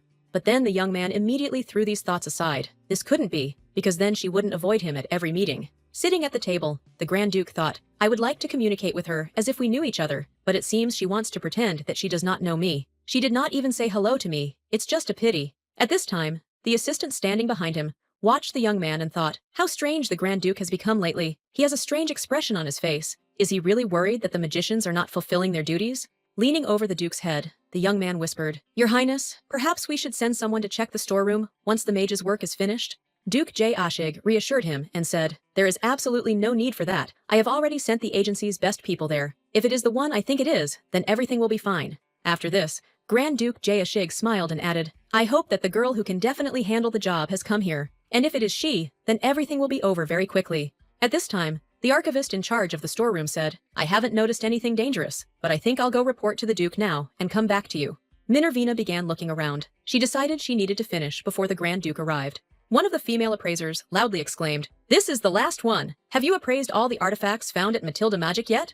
Minervina looked at the artifact and realized it was the last weapon she'd found earlier. It was dangerous, but how could she deactivate it? The girl peered at the pop-up window. It read, "Lost artifact, activation conditions met. Explosion in 5 seconds. Activation conditions, more than 30 people within a 30-meter radius." Minervina realized something strange was about to happen. Was it really supposed to explode in 5 seconds? She looked at the people standing nearby and thought, this can't be happening. This shouldn't happen, because if it does, they will suffer. A huge number of people will die along with him. Meanwhile, the old archivist walked beside the Duke, unsuspecting. The girl thought, "Oh my god, everyone will die, including these two. There are exactly 30 of us here." Minervina screamed in horror. "If the artifact explodes, they will all die! Something must be done!" The Grand Duke Zashik heard a loud shout and looked in the direction from which it came. Minervina stood right in front of him, clutching one of the artifacts. She felt how terribly cold he was. At one point, the girl felt as if her entire body was enveloped in cold. She felt the frost begin to grip her entire face, and then a tremor ran through her arms. A moment later, the young man didn't wait for all this to happen, and quickly approached Minervina with a cold, glittering artifact in his hand. The young man's movements were measured and bold. He quickly approached her, drawing his sharp blade as he went. A moment later, it was all over. The female evaluators and others present began coughing, asking each other what had happened. They were having trouble breathing, unable to comprehend what had happened. Minervina's eyes were closed. It seemed as if she was no longer breathing, but through some sort of drowsiness, she heard someone call her by name. "Minervina!" Then the girl slowly began to open her eyes and heard her name again. This time, someone was calling her Mina, tenderly. She cleared her throat slightly. When she opened her eyes, she saw that she was next to Crown Prince, holding her in his arms. He turned to her. "Are you okay?" She turned her head and looked into the eyes of the Grand Duke of Jashig. Minervina couldn't understand what had happened. She felt as if she were close to death again. She saw a pop-up window appear above the Duke, the famous sword of the legendary emperor, who ushered in an era of triumph. The sword was consecrated by the goddess and gifted to Rijim Exarch. The destruction of this sword could greatly contribute to the destruction of this world. Not far away, she saw the sword. At its tip lay fragments of the artifact destroyed by the Grand Duke. She looked closely at the fragments and thought that Jashig must have destroyed them. They posed no danger now. The Grand Duke answered her question about whether he had destroyed the artifact. "This thing seemed very dangerous to me. Were you harmed?" Minervina began to shiver and said, I am very cold. She thought she was as close to death as she had ever been. The Grand Duke gazed at the girl with concern. He thought he might have lost her. After a few minutes, Jashig said, Look, we better leave this place. I'll take you home. To which she replied, No, don't worry, I'm fine. She blushed as the young man picked her up again and headed for the exit. Minervina tried her best to dissuade him. You don't have to do this at all. I can handle it myself. In that moment, as he held her close, she realized that she had wanted to meet the Grand Duke sooner, come to think of it. And as she looked at Jashig, she felt like sleeping again, and she slowly closed her eyes. Within seconds, Minervina had calmed her breathing. She thought this was the second time the Duke had done this. When Minervina came to, she immediately thanked him and said, I can handle it myself. You have nothing to worry about. The young man sitting opposite him replied, I don't think so at all. I'm sure you need help. You were injured. Minervina was at a loss for words. When Jashig said, By the way, could you explain why you've been avoiding me? She stuttered. When was that? He laughed loudly. Are you going to pretend you don't understand what I'm talking about? That's childish. Minervina turned her head nervously and replied, Don't ask me to act like we're close. We're not, and that's too much. Jashig smiled and said, You know, you're really good at using those informal turns of phrase. She thought that for some reason, he always had the last word. With his hands folded in front of him, the Grand Duke said to the girl, I have been waiting for you and wanted to see you. Minervina, sitting opposite him, looked at him with bewilderment and caution. She didn't want their relationship to develop into anything more. After this, Minervina glanced at the Duke and decided to ask him something. She asked, Why do you keep inviting me to your estate? The young man's gaze froze, and he began to search for a suitable answer in bewilderment.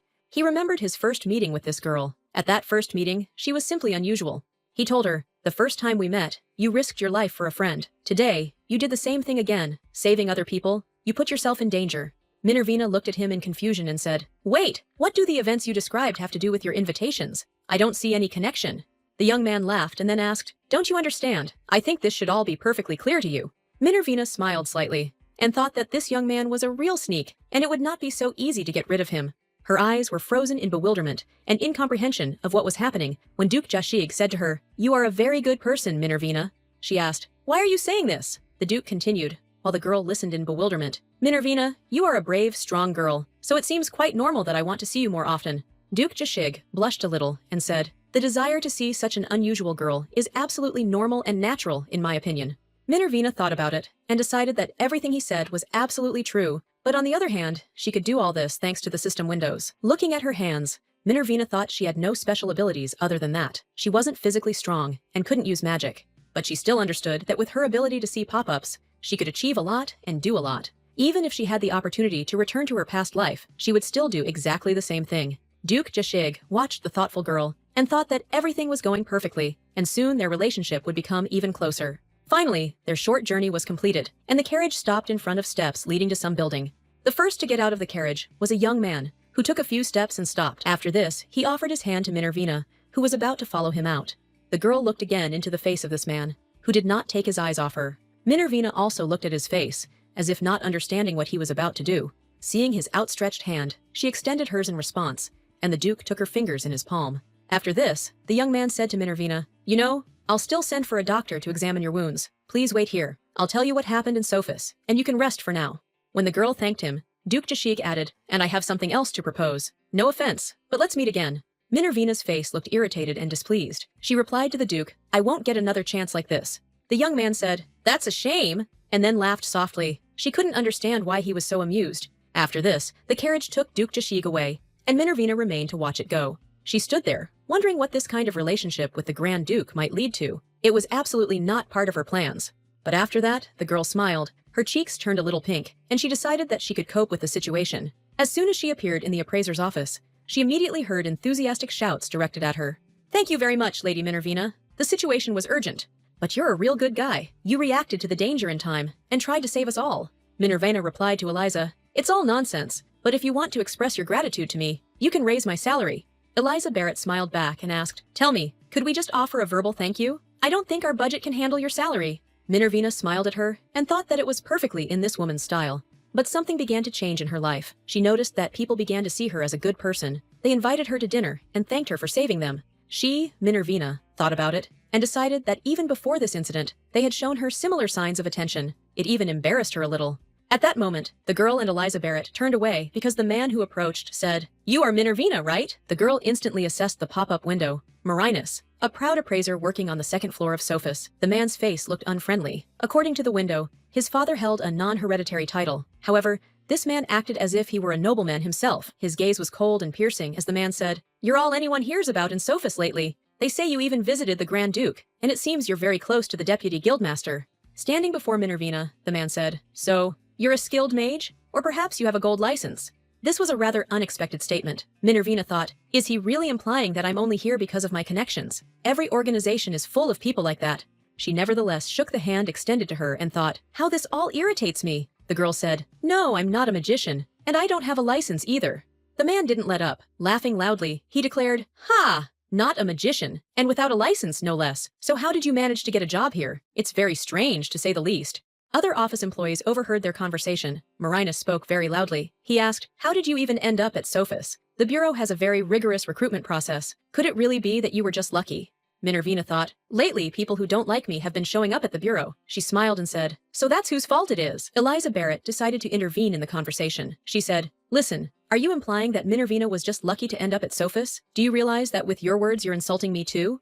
The man bowed, pressing his hand to his chest, and said, "I suppose so. How else could someone like this girl have ended up here without the necessary skills? Besides, everyone agrees with my opinion." Eliza's face changed. She seemed ready to explode and said, "In that case, we'll have to figure something out." Raising her index finger, the woman said, "This situation needs to be resolved fairly, and we will do it through a duel of evaluators."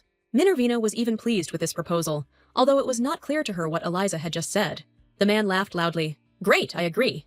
But Minervina was thinking of protesting. She wanted to say, "Hey, wait a minute, does my opinion really not matter here anymore?" Soon after, everything was ready for the appraisers' duel. The appraisers faced each other, and the deputy guildmaster was to evaluate their abilities. Minervina was a little distraught. She didn't understand why she'd been dragged into this, or what it was for. Finally, Eliza said loudly, "Well, since everything is ready, we will begin now." She pointed to the object in front of them and announced, "This is our first item to be assessed."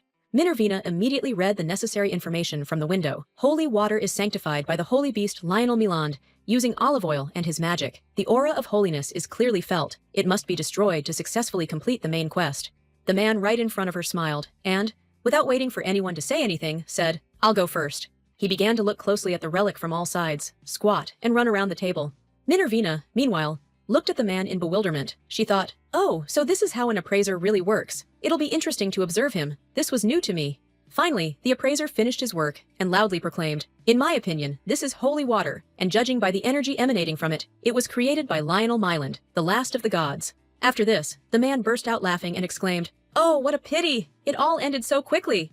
At the same time, Minervina was perplexed by his decision. By her estimates, more than 20 minutes had passed, and only now had he announced his verdict. She heard other office workers whispering behind her back. Someone said, "She doesn't stand a chance." They replied, "You shouldn't have acted like you're incomprehensible. She's only here because she knows the right people." But at the same time, there were those present who supported Minervina. Lyra exclaimed nervously, "This is just ridiculous. Minervina will win." A girl next to her said, "You can do it." Minervina said to her opponent, "I've been watching you closely all this time, but now it seems like it's my turn, right?" He asked her in confusion, "What?" Minervina was serious and said decisively, "I have absolutely no intention of stroking your ego. I intend to win this competition too." Hearing her words, the man simply laughed loudly, deciding she was no match for him. He said, "Well, let's see how you handle this." Next to him stood his supporters, who, along with their idol, became significantly gloomier after Minervina began to answer. "Thanks to the pop-up window," she said, "the Arahan relic, an artifact of the tyrant Suluk Arahan that was supposed to be buried with him, was stolen by a servant who barely survived the adventure." Before she could finish speaking, another relic was placed in the room. It was a Giacomo Casanova mask, but a fake. The original is in a completely different place. If you want to know where the real thing is, you'll have to pay first. Give me the next artifact. The girl said, "This is soil from the ancient kingdom. It should not be touched under any circumstances." Her opponent seemed to look completely defeated when she said that it was a very ancient vase. Minervina very quickly assessed the objects brought to her, named what they were, and then immediately said, "Next." Her opponent's face already looked tired. He only gasped for air and listened to the girl's explanations. Finally, there was a pause as the competitors stood facing each other, and Elise, standing between them, said, "This is the last item." As the girl began to say this, her rival interrupted her and asked, "What's this?" He shouted loudly, "Stop! This brat doesn't even have any magical tools. It's impossible for her to know all this. She's somehow deceiving us all. This is simply unacceptable." At this point, the evaluators present spoke up. They said, if she had been deceiving us, we would have felt her magic, but we felt nothing, so she rightfully won. While the appraiser felt cheated, Minervina became thoughtful and began to ponder what she would be like without the pop-ups. It seemed like everything was possible thanks to them, but that wasn't something others needed to know. Then the girl raised her index finger and said, well, yes, indeed. How I managed to do all this, I don't even know. But still, there is one explanation. Maybe it's because I'm a genius. Her opponent was completely defeated. He thought, how this impudent and arrogant girl irritates me. I can't stand her. At this point, a joyful Eliza loudly exclaimed, so, thanks to our duel, I have determined the winner. I'm sure no one will doubt Lady Minervina's abilities anymore. Am I wrong? Loud applause and shouts of approval immediately began from the Minervina supporters. They rejoiced loudly and congratulated their winning friend.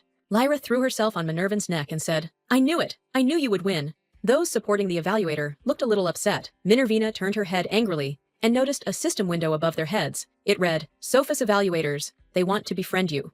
Upon hearing this, Lyra cried out loudly, aha, of course! You want to talk to Minervina now? Then get in line. At the same time, Minervina looked joyful and mischievous. She didn't understand what was happening and thought, is it really normal that they're making such a fuss around her? When she looked at Elise, she noticed a system window. It read, Elise Barrett is very happy at the moment. She always looks after you and hopes you'll make friends with the rest of the staff. Minervina looked at the window and finished reading the information. She also hopes that you will sign a lifetime contract with the Sophus agency.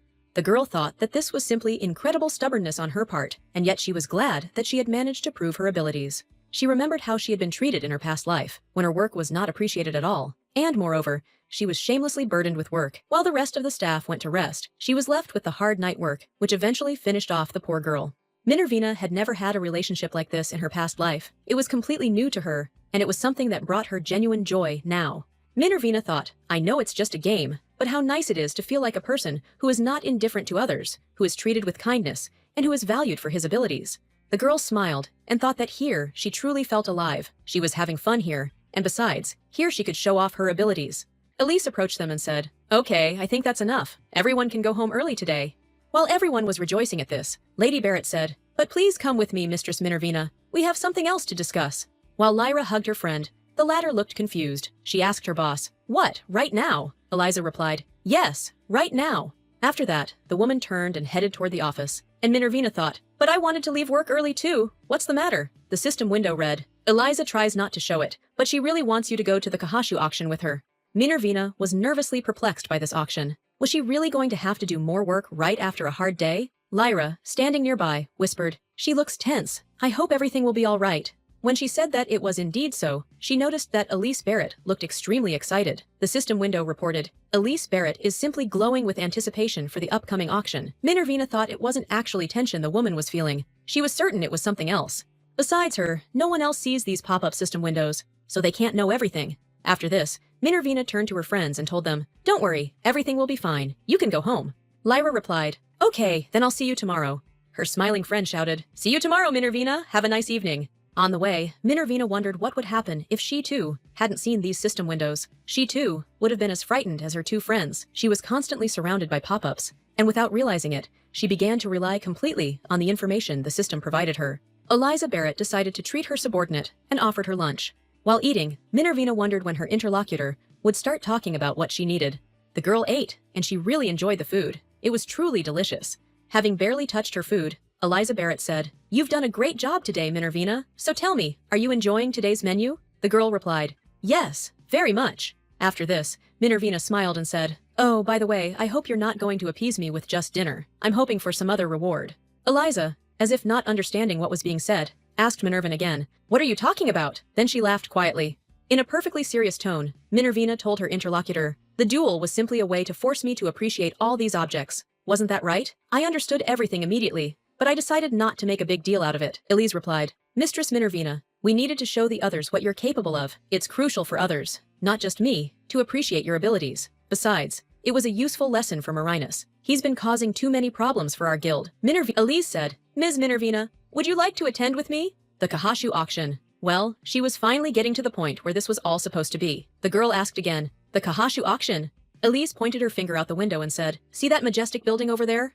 Minervina looked carefully in the direction the woman was pointing. There was a huge building there, and she said, that's where the auction is going to be. Minervina replied, oh, I always thought it was a concert hall, but it turns out it's an auction house. Minervina bowed to her companion and said, of course, that sounds wonderful. To which the woman replied, "If you've finished dinner, would you mind taking a short walk with me?" After this, both women got together and went for a walk through the city streets together. During that, she thought, this is that awful thing she was supposed to evaluate as a test. Would anyone even want to buy it? She glanced again at the pop-up above Elise. It read, "Intends to outbid a rival guild called Ulyss at the upcoming auction. They plan to use you to cement Sophus's status as the top appraiser guild." Minervina thought Eliza's eyes always lit up just before asking her for a favor, but if she wanted to strengthen Sophus's status, Minervina smiled and said, "I already warned you that I would need more pay if I worked overtime. How much can you offer me?"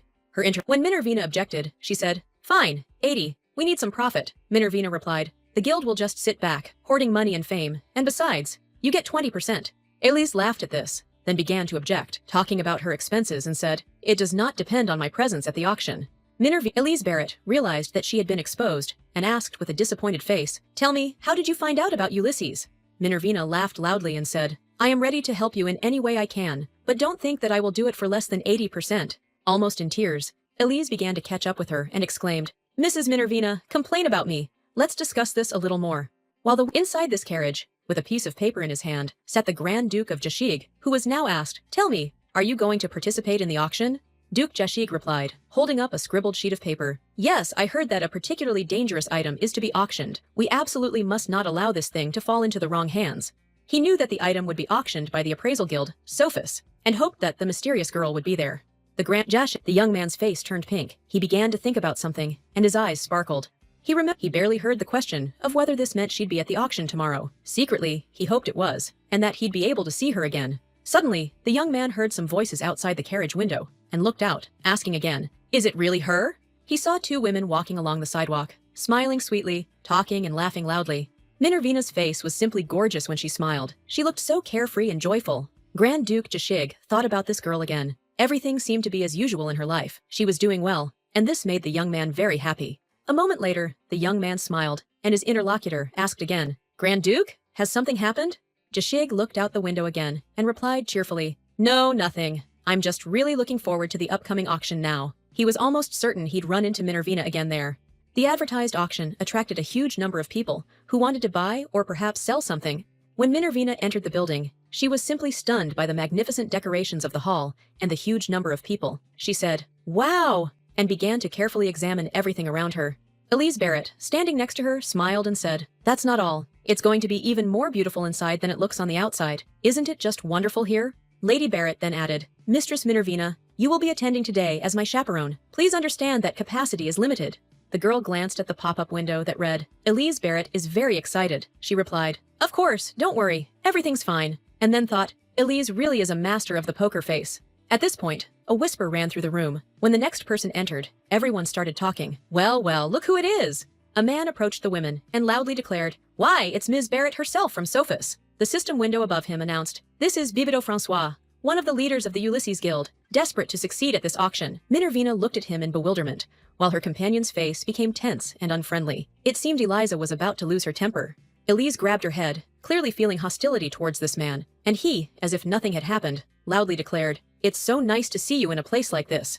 Elise asked again, "Do you need something from me?" The man seemed downright impudent. He replied, "Need something? No, of course not. I just came over to say hello."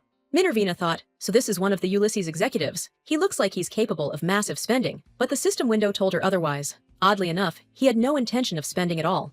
Minervina smiled, looking at the window. Now it appeared almost at her will, as if the system had begun to respond even to her thoughts.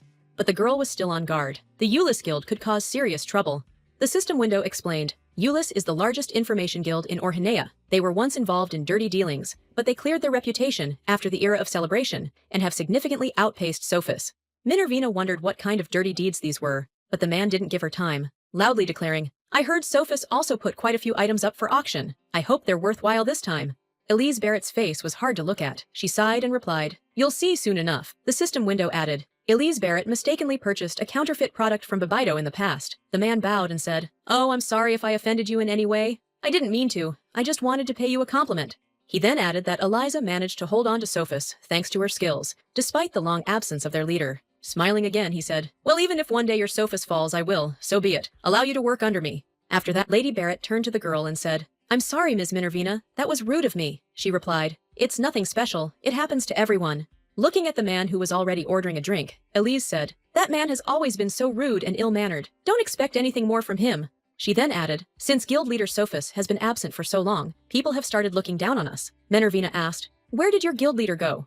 The woman replied, "Who knows? It's still a secret, but our leader is truly an outstanding mage. He has abilities unmatched by anyone else in the Empire." She thought for a moment and added, "He said he was looking for something interesting. I think he's traveling right now." At that moment, an auctioneer appeared and loudly announced, "The auction is about to begin. Please take your seats in the hall." Elise turned to Minervina and said, "Shouldn't we go inside?" Pulling her hood over her head, Minervina replied, "Let's go." Minervina was completely confident of the success of the enterprise and quietly added, "It will be worth every penny spent, and I am going to show you an entertaining skit." Elise Barrett was delighted by her companion's mood and hoped that, thanks to her, today's auction would be a success for them. The first item up for auction, according to the window, was Lily of the Battlefield, a decorative egg crafted by the artist Pavella. The lilies, crafted from pearls and diamonds, symbolized peace after the war. Minervina looked completely indifferent, because this was the very item she had once advised Princess Batilda to buy, and she had ultimately decided to put it up for auction. A woman sitting nearby named the price, 150,000 gold. Minervina was a little surprised. Really? A whole 150,000? Very soon, someone offered 155,000. Then the price suddenly rose to 200,000 gold. Elise Barrett listened excitedly as the auctioneer announced, "The current bid is 200,000 gold. Any other bids?" When she asked what was wrong with her, Minervina, shaking slightly and laughing quietly, replied, "No, nothing. Just a stomach ache, really." The auctioneer banged his hammer. 200,000 gold pieces, sold! After this, a new auctioneer, a woman in glasses, took the stage. She announced, "Now let's move on to the next lot." Under the fabric was a painting, done predominantly in green tones. Minervina immediately read the system window. The painting Green Death is the work of Howley McCrayford. The artist's sudden death will significantly increase its value. The girl leaned towards Elise and quietly said, "Let's buy this painting." The woman looked at her in surprise. "It's worth almost nothing. It's useless." Minervina smiled and raised a finger. "Trust me, I know what I'm talking about. If it doesn't pay off, I'll make up the difference." Elise sighed and gave in. "Okay." She named the price, 10,000 gold pieces. To everyone's surprise, no one outbid. The auctioneer banged her gavel 3 times. 10,000, sold. Euless Guild representative chuckled. Sophus made a stupid purchase again today. But his gaze became wary when the auctioneer announced, "We move on to the next lot." She raised her index finger and said that this was the very item for which many of those present had come to today's event. She pointed to a huge chest. "Many of you came for this very reason. This is the orb of King Rife." Elise Barrett literally beamed as she listened to the bets. 200,000, 210. Minervina looked at her and thought that she was too excited. The price continued to rise. 220, 230. Minervina frowned. "Is it really okay to leave such a dangerous item like this?" She looked at the system window again. "King Reef's sphere is cursed with plague and madness. If it is buried, the earth will wither, and everything will perish." The girl felt a sense of unease. If this object falls into the wrong hands, it could destroy the world. Someone shouted, 240,000! Minervina winced. The voice sounded familiar. She turned her head and saw a man in a black cloak with a hood pulled up. The face was almost invisible, but it seemed to her that it was him. The auctioneer loudly announced, 240,000 gold pieces. Any other bids? The room froze in anticipation. A moment later, the gavel rose into the air again, and the auctioneer loudly proclaimed, "Sold for 240,000 gold pieces. Congratulations, mysterious gentleman." After this, the young man rose from his seat and, without waiting for the end of the auction, headed towards the exit of the auction room. Elise Barrett watched him go and said, "I think this guy only came here for the sphere today. He leaves right after he's managed to buy it." Minervina also stood up and, turning to her companion, said, "Excuse me, Eliza, but I need to go. I'll go first, but you can stay for now. Perhaps I'll come back here again." Eliza exclaimed in surprise, "Mistress Minervina, where are you going?" But the girl's thoughts were already occupied with something else. She thought, "Yes, I should earn money and help Eliza, but right now there is something much more important." The system window displayed the following information. Painting Angela Moss. If you remove the top layer, underneath lies a genuine work of immense value. Eliza's face changed when Minervina mentioned the painting. She exclaimed, "Minervina, do you even understand what this is? Why waste money on something like this?" But there was once outside, Minervina began to look around, trying to find that very person. Suddenly, a strange system window appeared before her eyes, this time without text, only with arrows. She mentally thanked the system and realized that it was showing her the way. Peeking around the corner, she saw a man standing with his back to her, a drawn sword in his hand. The next moment, there was a sharp sound, and the blade cut the sphere in two. Everything worked out perfectly for him. "It's a good thing I was the one who managed to buy it." Jashig sheathed his sword. A new window popped up before Minervina's eyes. Jashig Regime. Exarch of Furato Schroeder. Fatigue, 12%. The Grand Minerva, she shut. Then Jashig himself, with a slight smile on his face, said, "You really, young lady, have you come here to see me?" Minerva, Jashig. The girl laughed loudly and said that she was very glad to meet him. Minerva, she couldn't. Jashig bowed his head slightly and said, "I heard that Sophus would be participating in the auction, but I didn't expect you to be here too." Minervina smiled back at the young man, curious as to why the Grand Duke's fatigue rate had decreased. She said, then he turned serious. The sphere was too dangerous. It could bring a lot of trouble to this world. If it can be prevented by spending money, then that's what needs to be done. Minerva, she noted at some, the Duke, she looked, the thought was unexpected. If I help him, could he become emperor? Notice, the girl asked openly, "Tell me, do you have plans for the future? Any goals?" The question clearly caught him off guard. He felt. Minervina closed her eyes slightly, but didn't pull away immediately. Jashig calmly replied, "No." And he asked Minervina turned to her and raised her palm. "I'm here." Eliza, she quick. Minerva, she gent when they had Minerva. Meanwhile, Duke, the young, it was as when the girl found herself in her own house. She had a lot of free time. Minervina sat at the table and reflected on her day. There had been so much that was significant, and she wanted to analyze it all properly. Mina, in the past, the girl out of her, Elise, and indeed, when Minerva, her boss replied, "It's too big, so we put it aside." Indeed, the painting was slightly off to the side. Minerva, Elise, but Minerva, they and Elise. After that, everyone watched as the canvas was separated from the frame it was in. Both women couldn't wait for the moment when the canvas would be completely removed from the frame that held it. The girl, a man with a knife in his hand, answered her. "We were told, so that's what we're doing." But then he suddenly let out a loud gasp. He shouted that there was something behind the canvas, that it seemed like there was another painting hidden there. Elise couldn't tear her eyes away from the spectacle before her eyes and screamed loudly, "Take it off quickly! I want to see what's underneath this canvas as soon as possible." The woman was stunned by what she saw. She couldn't hide her surprise as she exclaimed, "This is a true miracle!" Other employees followed suit. The system window read, "The Ascension of the Angel. Oil painting by Angela Moss, part of a diptych with the fall of the angel." A painting appeared before them, one they had long sought but could not find. According to the price listed in the pop-up window, it was worth at least 22,400,000 gold pieces. Elise couldn't hide her delight. She screamed loudly about how lucky she was. It couldn't be that she could be so lucky. After some time, Minervina was able to enjoy her free time and went for a walk around the city. The girl was simply delighted with the way Elise treated her. Having learned the value of the painting, purchased thanks to Minervina's tip, she sent her on a well-paid vacation. At the same time, Minervina was certain there was a purpose to everything her boss did. She should have received gratitude for her work. She turned out to be a truly brilliant appraiser, recognizing a masterpiece worth 22.5 million gold. It was a truly brilliant deal. Minervina, who always enjoyed the sound of gold coins, was also literally happy, as she received 80% of this deal and felt like money was simply falling from the sky. She started counting on her fingers and calculating the profits. The painting had been priced at 900,000 gold pieces, and she'd negotiated a price 80% higher than that. That meant she'd received 17.2 million gold pieces, a truly magnificent deal. The girl couldn't get over the amount she'd earned. It was an incredibly huge pile of money, which she still had to spend. Minervina suddenly felt truly rich. Elise was also very pleased. She informed her, "I've sent you an advance payment, Ms. Minervina. Now get some rest, and please consider the lifelong contract you've signed with our guild." Minervina threw her hands up and remembered that Elise had given her 700,000 gold as an advance for a good job, so now she had money, and the world was simply beautiful. The girl recalled how she worked from dawn to dusk for years, earning a meager income. She wondered what she would have done if she had won the lottery in a previous life. Now she was rich, and she had to spend her money somehow. Her first step was always buying real estate. Looking at the house, she saw a system window. Halia Street, Building 45. The price of this land will rise for the next 30 years. In her opinion, this could be a rather profitable investment. Minervina began to consider whether she should really invest her wealth in buying a house or a plot of land. Finally, it seemed, the right solution had been found. Minervina suddenly realized that this was exactly what she needed. She raised her hand with her index finger up and thought that this was exactly what she should think about, and this was exactly what she should pay special attention to. She walked toward the building where the system window was. Yaka Street, Building 77, land on which the imperial family plans to erect a huge monument. Information about this hasn't been made public yet, so the purchase price is still low. Minervina considered the possibility that if anything were built here, a disaster of historic proportions could occur, according to the information she'd received. All these tales of disaster were a bit scary, but if she kept her greed in check, it seemed unlikely that any problem would arise. As she passed two men, she overheard them talking. One said, "Did you hear?" The other asked, "What exactly?" She eavesdropped on the conversation, and one of the men said, "It was recently reported that the temple was closed." His interlocutor asked, "Why is that? How could something like this even happen?" The young man began to explain, "I myself don't really know anything, but many people say that the emperor is very ill, and he was transferred to the temple so that the priests could cure him." His interlocutor seemed disturbed by this news. He said, "My God, if they even brought him to the temple, it really looks bad. It means the doctors are no longer helping our emperor."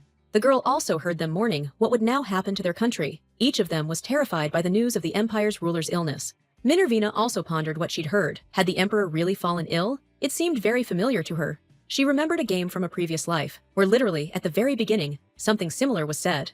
This game had a message that after the death of the emperor, an apocalypse began that no one could control.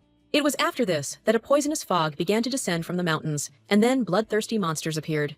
Then, things only got worse. Crops dried up, and strange creatures appeared, whose only desire was for everything on Earth to disappear. Yes, that's exactly what was stated in this game, and now it seems like it started to happen in the world Bexon found herself in after her death. Minervina wondered what the words she'd overheard might mean to her. It meant that her life too could change, and perhaps this world itself would disappear.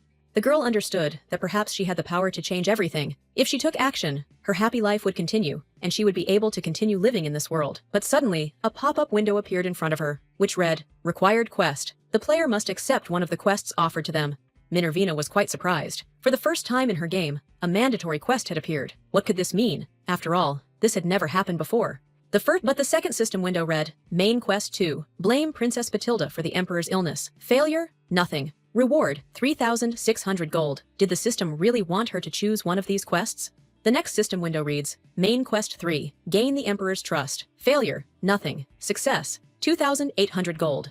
Looking at the final screen, she wondered why the lack of penalty for failure was stated that way. Minervina didn't know what to do. She thought, you can do it. You just have to start. She felt like the system really wanted her to do all this, but she didn't want to complete any of the quests offered. She clutched her head and began to ponder what to do. Minervina felt like she was going crazy. After a while, the girl calmed down a bit and looked again at the 3 proposed quests. She decided she had to choose at least one of them. She had to make a decision. The first quest involved spreading the plague in the mountains. It was a fairly easy task, but she immediately decided that she would never do it, since it would mean giving up her current life. The second quest was to accuse Princess Batilda. That didn't seem too difficult either. But what exactly could she be accused of? Minervina wondered how a member of the nobility could do such a thing. Who would believe her? In the third quest, the girl was asked to gain the Emperor's trust. It seemed like a simple task, but how could she accomplish it in practice? Minervina understood that she wouldn't be able to handle any of the tasks easily, except perhaps the first one, but she was immediately against it. The girl thought about it. Perhaps, to befriend the Emperor, she would simply need to heal him, but the whole problem was how to meet him. If she could just meet him, everything would be quite simple. She simply didn't understand what to do now. Why would the Emperor suddenly agree to meet with some girl he didn't know? But suddenly, a rather unexpected and, it seemed, sensible idea occurred to Minervina. There was, after all, one person who could help her with this. She decided that perhaps she should ask him after all, and it was with this in mind that she went to visit the palace. Stopping at the gates of the imperial palace, Minervina said, "Listen, I've come to meet Sir Dominic Quito. Would you be so kind as to summon him here?" When she showed the guard the brooch given to her by Princess Batilda, he literally froze in surprise and did not utter a word. After this, the young man asked her to wait, and he ran towards the palace. Examining the brooch in her hand, Minervina realized she'd been right to change her mind and not throw it in the trash. Now it came in handy. She remembered Princess Batilda saying the gift would be a pass to the palace. Minervina didn't think she'd need it, but life is an interesting thing, and you can't plan ahead. A few minutes later, Dominic Quito appeared before her. He asked, "Were you looking for me?" Then he offered to follow her. Meanwhile, she was examining his system window. "Dominic Quito, Princess Batilda's escort knight, is suspicious of you. If we can convince him, we could use him to incite war." She was completely at a loss. The last thing she wanted was to start a war. She noticed that even a simple corridor looked very opulent, and if you look at the statue, it too must have cost a fortune. The girl kept looking around and remembering information from the pop-up windows. A winged lion statue. It can be moved. Beneath the statue is the entrance to the Labyrinth of Eternity, located beneath the palace. In the past, it was used to starve prisoners. Minervina glanced around, trying to find anything useful, but so far she saw only dubious artifacts that could in no way help her improve her relationship with the Emperor. When they arrived, a princess came out to greet them, wearing beautiful, fashionable shoes. She said, "Greetings. I never thought you'd actually decide to visit me." Then Batilda chuckled and added, "I heard you just joined Sophis. What, are you in dire need of money?" Minervina bowed to the princess and assured her she had come only for a meeting. She replied that enough of this ceremony. Let's dispense with it. The woman nodded to the guest to follow her and said loudly, "Come in, don't be shy." During tea, they engaged in a lively conversation. The princess said, "You know, it's quite dangerous that the sage Ret H. Or has started sniffing around the palace." Then Batilda snapped the fingers of one hand and said, "And since you came here wearing a hood, you clearly understand this. So, what is this important business you have with me? You can begin telling me." Minervina pulled her hood back and smiled at the palace's mistress. She hadn't expected her to be so perceptive. But as it turned out, The princess had already come up with a theory about why she'd come to the palace and said, "You probably came to beat money out of me for the egg. How brave you are! Maybe you should become a debt collector." Minervina immediately announced that she had come for a completely different reason. Folding her hands in her lap, she said, "I came to—" Then she faltered, forgetting her prepared speech. Then Minervina said in a serious voice, "Listen, there is a very important matter. I want to cure His Majesty's illness." Princess Batilda's expression instantly changed. Her gaze became piercing, her entire face seemed to turn to stone, and she became serious. Princess Batilda's answer took Minervina completely by surprise. She said, "Minervina, don't bother. I'm not interested at all." The girl was amazed by the woman sitting opposite her, who said, "I didn't think I would have to tell you something like this, but I don't particularly care about His Majesty's health, just like he himself." Batilda took a few sips of tea from her cup and said, "Of course. The Emperor is my father, and I respect him, but that's all there is to it. I don't care what happens to him, or what might happen to him." Minervina was perplexed by the princess's words. Was the relationship between father and daughter really that cold? Princess Batilda herself looked like a truly cold ghost. It seemed as if she held nothing dear in this world, and, what's more, she had no interest in saving the Emperor's life. Suddenly, an unexpected thought came into Minerva's head that the princess could be even worse. Not only was she not caring about the Emperor's health, but she was threatening him. For a moment, the girl turned her gaze to the knight standing next to the princess. He too looked exactly like his mistress, cold and calculating. They seemed to complement each other perfectly. Minervina began to ponder what else this could mean, and the princess said, "The Emperor is of no importance to me, but I have no intention of getting rid of you because you know a cure that can save him. You will continue to live." Then Princess Batilda placed her cup on the table and added, "I have no reason or the slightest desire to save or kill the Emperor. I don't care about him at all, that's all." After this, she turned to Sir Dominic and said, "Escort our guest to the palace gates. Our conversation with her is over." To which the obedient knight replied, "Yes, sir, it shall be done." Minervina pulled her hood up over her head and thought, "And that's it. It seems nothing they talked about was helpful, so I need to find another way out." The young man who approached her asked the girl to follow him and pointed with his hand in the direction they should go. The princess, pleased with herself, remained sitting where she was, wondering whether the purpose of her guest's visit was really what she had told her. The door slammed behind the guest, and at that moment, Batilda said, "The sage Reth, or has just appeared in the imperial palace," and that was rather strange. The girl threw the candy into her mouth, and, chewing it, said, "Well, isn't it fate that the sage decided to visit the palace at this very moment?" She began to reflect. After her father's ascension to the throne, his royal authority began to fade before her very eyes. The authority of the triumphal era had vanished without a trace, but in the princess's opinion, in order to change the system of power, she simply needed a force much greater than she had now. Yajoi Or, who appeared once a century, could help her with this, and if he were on her side, everything would be much simpler. Princess Batilda already had a plan of action in her head. She had been preparing for this for a long time, and now she said loudly, "I must lure this girl to my side. Without her, I will succeed." At the same time, Minervina wondered why she hadn't been able to convince the princess. She'd been counting on her help, and was now pondering how to fix all this. Standing near the princess's palace, she began to look at the sky, and then a question suddenly came to her mind. Why hadn't Batilda been declared crown princess yet? She decided to ask her close friends this question. Lyra replied, "Well, because—" Then she suddenly fell silent, searching for an answer to the question posed to her. Minervina, thinking that she had asked some tactless question, asked the girls again, "Is something really wrong?" One of the girls began to explain. "You see, Minervina, you always come up with something that no one else would ever do. Everyone in Orhanea knows why Batilda hasn't become crown princess yet." Minervina looked at her interlocutors and asked, "Is it really that bad?" One of the girls replied, "But you can say you're from Rutia, then there shouldn't be any questions." Minervina smiled and thought, these girls know she's hiding something, but they never try to find out what it is. They're so sweet they're even afraid of making her nervous. Then Ilza began to reflect and said, "Well, Princess Batilda didn't become crown princess because—" After a long pause, she added, "Well, where would I even begin? You probably know the story of His Majesty the Emperor's accession to the throne." The girl continued her story. "Yes, I was told that he was jealous of his more capable younger brother, and one day he died under very mysterious circumstances, after which His Majesty ascended the throne." Lyra raised her index finger and added, "Princess Batilda's case also seems quite simple. It's easy to explain why she hasn't become crown princess yet." After this, Lyra raised her hand, showed the girl 2 fingers, and explained, "The thing is that Princess Batilda is only the second child in the family, and this explains absolutely everything." Minervina was simply stunned by her words. Why then had she never heard of the Emperor's first child? It seemed rather odd. The girl immediately said to her interlocutors, "This means that there must be someone else before her, in the order of succession to power."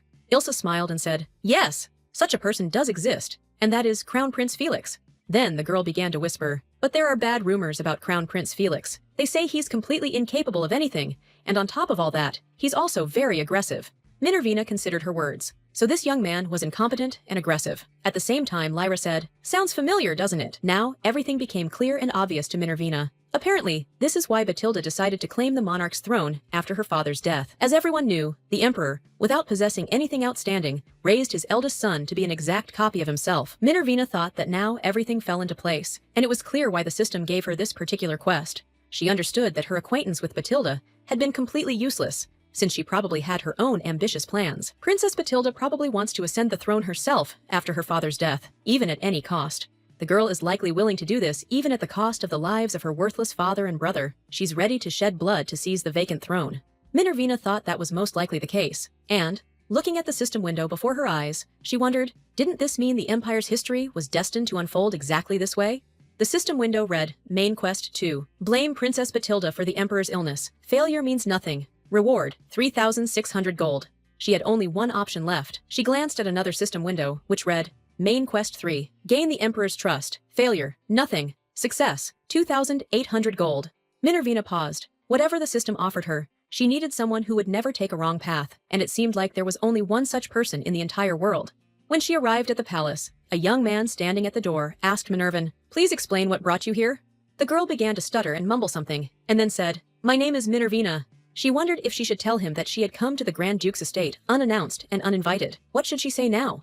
Perhaps I should inform this wanderer that she's some kind of assistant to Duke Jashig, or perhaps explain that she's an important witness. Still, I should have sent a letter to the Exarch first. But as soon as she said her name, it was as if a true miracle had occurred. The wanderer stood at attention and said loudly, "Mistress Minervina, please wait a moment." After this, he turned toward the palace and shouted loudly, "Announce that Lady Minervina has arrived." The girl was puzzled. Could the people serving here have possibly known she was coming? A few minutes later, a mustachioed gentleman rushed up to her, shouting, "Mistress Minervina, I've been waiting for you. Welcome to the palace. I'll see you out personally." It turned out he was the Grand Duke's kind butler. He was a real sweetheart and immediately rushed to help her. The Grand Duke's servants were even more kind. As soon as they saw their young guest, they greeted her in unison. "Welcome, Madame Minervina." She was led into a room where everything was already prepared for tea. All the delicacies on the table seemed to be inviting her. Eat me, drink me. Everything seemed to be of excellent quality. Minervina sat down on the sofa next to the table and closed her eyes, lest all this splendor on the table disturb her. She had only just arrived, but she already felt tired and exhausted. Then she looked at the table and thought, I certainly deserve to be treated like this. Did the Exarch really tell his servants something about her? But no, that shouldn't have happened. She's no distinguished guest. While Minervina was thinking about everything that was happening, someone entered the room and suddenly addressed her by name, Minervina. Turning her head, the girl saw the great Prince Jashig, who smiled and said, "Well, finally you are here." Minervina jumped up from her seat, bowed before the Duke, and said politely, "Hello, Your Grace." The young man stopped in front of her and extended his hand. The girl, a little confused, slowly reached out to meet him. Jashig took her hand and froze for a moment. Then he leaned over her hand and kissed it, saying, "Minervina, I've been waiting for you." The Duke's face turned slightly pink, and he repeated her name again. This made Minervin feel a little nervous and thought, he must be a pretty nice guy. Without letting go of her hand, Jashig looked into her eyes and said, "So, finally, explain what brought you to my palace today?" Minervina replied, Well, I need to see the Grand Duke." Jashig smiled slightly. "Not the Grand Duke, but Exa." He turned his back to her and added, "If you don't call me as I asked you to, then I will leave, and that will be the end of our meeting." Minervina found this childishness amusing and decided to adopt an informal tone. "Okay, Exa, I wanted to ask you something." Jashig, without turning around, smiled. Well, this is a real coincidence. I have questions for you too." Minervina was stunned. What questions could they possibly be discussing? She wasn't prepared for this. When they sat down at the table, the Grand Duke said, "Well, let's satisfy each other's curiosity." Minervina raised her hand, as if asking for the floor, and asked cautiously, "May I go first? Could you help me meet the Emperor without him knowing?" Jashig winced, as if the cookie stuck in his teeth reminded him of the unexpected request, and froze for a moment. "It will be very difficult for me to do that," he replied. "The Emperor only summons me for personal audiences." Minervina wasn't satisfied with the answer. She realized the Emperor was likely a sensitive man, and she'd have to find another plan. Her head was buzzing with thought, but no option seemed to be working yet. Then the girl surprised the Grand Duke with a new request. "Could you accuse Princess Batilda of plotting against the Emperor?" Jashig asked in surprise. "Your requests seem rather strange. Could you explain why this is necessary?" "Forgive me, I can't explain myself now," Minervina said. "But later, I will definitely do everything I can to restore her honor." The Duke froze, holding the carrot in his hand. "You know, this doesn't look very good. However, the stain on her reputation won't disappear without a trace." Prince Jashig raised the gingerbread to the level of his head, showed it to the girl and said, "I am not going to do this because besides, Batilda is my cousin. Minervina looked at the young man and thought that he remained just as principled, but perhaps blackmail through his weaknesses would work better. She glanced at the prince's system window. Memo: Exarch Ferrato Schroeder. Mentioning that he lost his parents at an early age might evoke a mild emotional reaction, but there's a chance the effect won't last long. Taking a sugar cube, the girl thought that now she felt this weakness wouldn't help her at all, but there was no time to waste. She needed to get straight to the point. Perhaps something else would have a more powerful effect on him. The girl said, Exa, listen, I need to tell you something. The truth is, I can diagnose the Emperor's illness. Jashig looked at his interlocutor carefully and inquisitively, then asked, Diagnose? What exactly do you mean? Minervina replied, You know, I can't cure the Emperor, but I can pinpoint the exact nature of his illness. It would be good if you allowed me to meet him. The young man grabbed his head and said, Before that, Minervina, you still need to get used to being addressed as Your Majesty. The system window displayed the following information. Exarch Ferrato Schroeder is concerned that your inappropriate statements could get you into trouble. After this, the great prince propped his head on his fist and said, Listen, you still haven't explained the need to accuse Batilda. You haven't told me anything about it, have you?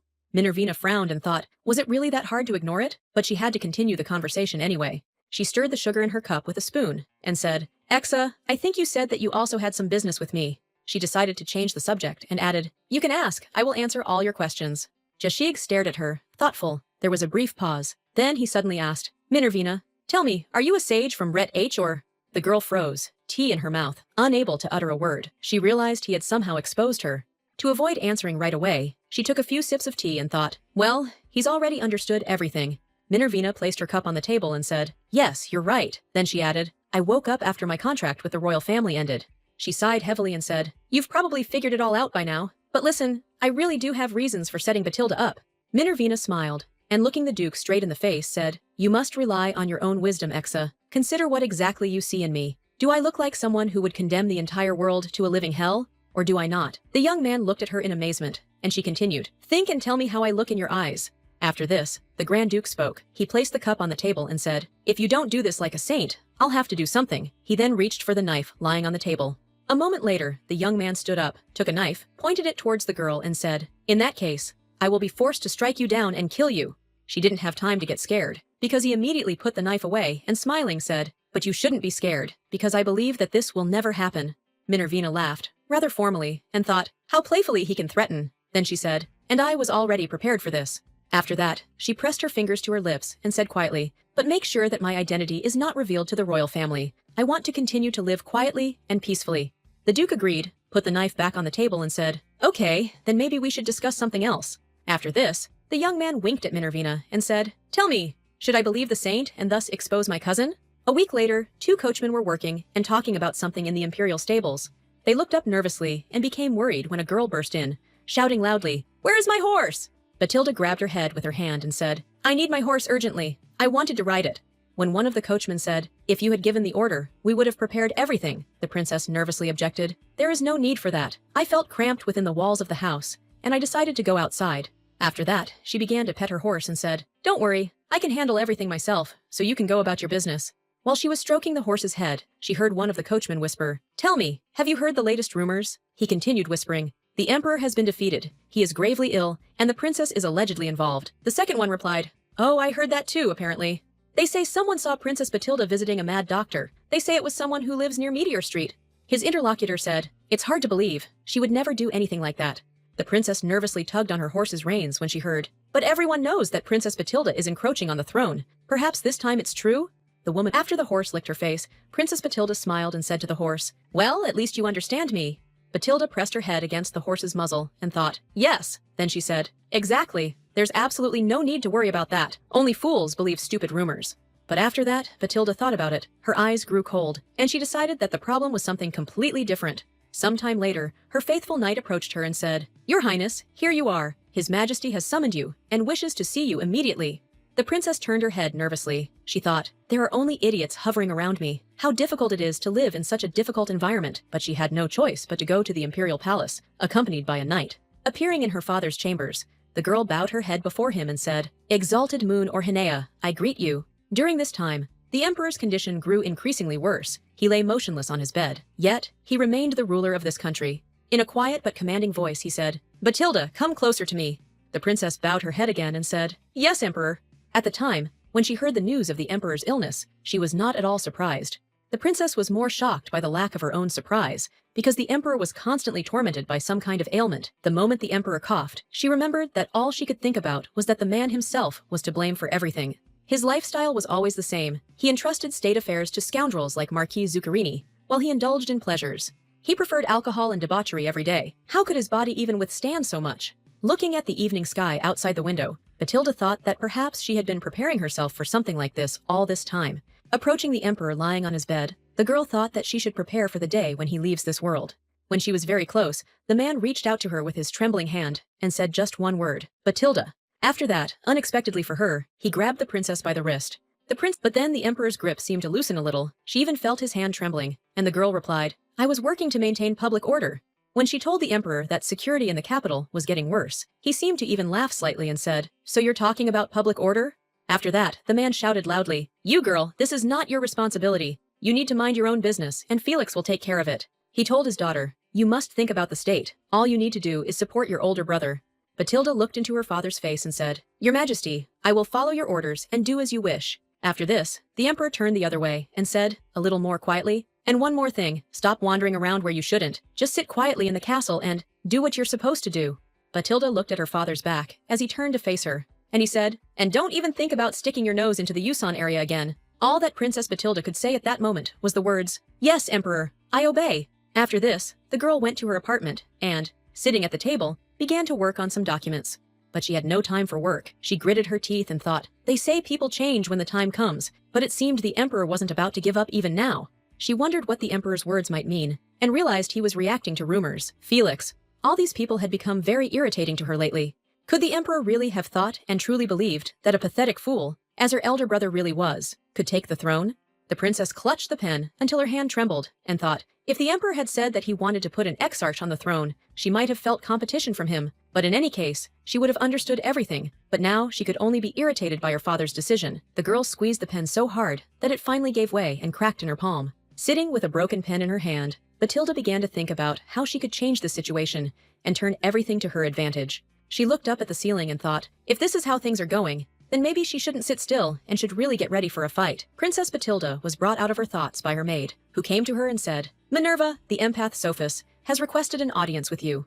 Deciding that perhaps this might at least distract her somehow, and perhaps even help, the princess said, "Well, let her in." Then she thought, if war is truly inevitable, then the sage from Ret H, or might be of use to me. Looking at the arrival of Minervina, Princess Batilda thought that keeping Saint Ret H, or on her side, would be the best decision on her part, no matter what, but she would have to defeat her. When the girl was already in the office, the princess smiled at her and said, "Please come in. What a joy to see you again."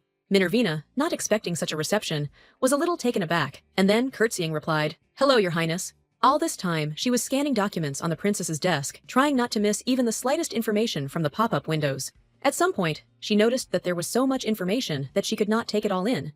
The pop-ups read, "Report on political collusion between the Trib and Giond royal family. Proposal for the construction of a memorial to the joy of flying. Proposal for the planning of a dam in the Alt area. Report on the tax investigation." There was so much information that Minervina felt like she had a headache. She even pressed her palm to her forehead. Noticing this, Princess Batilda asked her, "I think you're not feeling well. Tell me, are you okay?" Minervina had to smile back and said, "Yes, nothing. Just a little migraine." Princess Batilda waved her hand and said, "Minervina, please sit down in the chair. Your fainting will bring us nothing but more trouble." Minervina smiled back at her and said, "As you probably already know, all the castle's medical staff serve His Majesty." Minervina seemed to sense a whole new level of madness in the air. She understood that, as she had previously thought, if left alone, the princess would inevitably choose the path of war. Therefore, she had no interest in curing her father. Nevertheless, Princess Batilda remained unperturbed. She began leafing through some papers and said, "So, perhaps you've come today to finally swear allegiance to me?" Minervina tilted her head forward slightly and said, "I'm afraid that's not true at all, Your Highness. I come again with the same proposition you already know." After this, the girl raised her head, looked into the face of her interlocutor, and said, "Princess, please allow me to meet His Majesty the Emperor in person."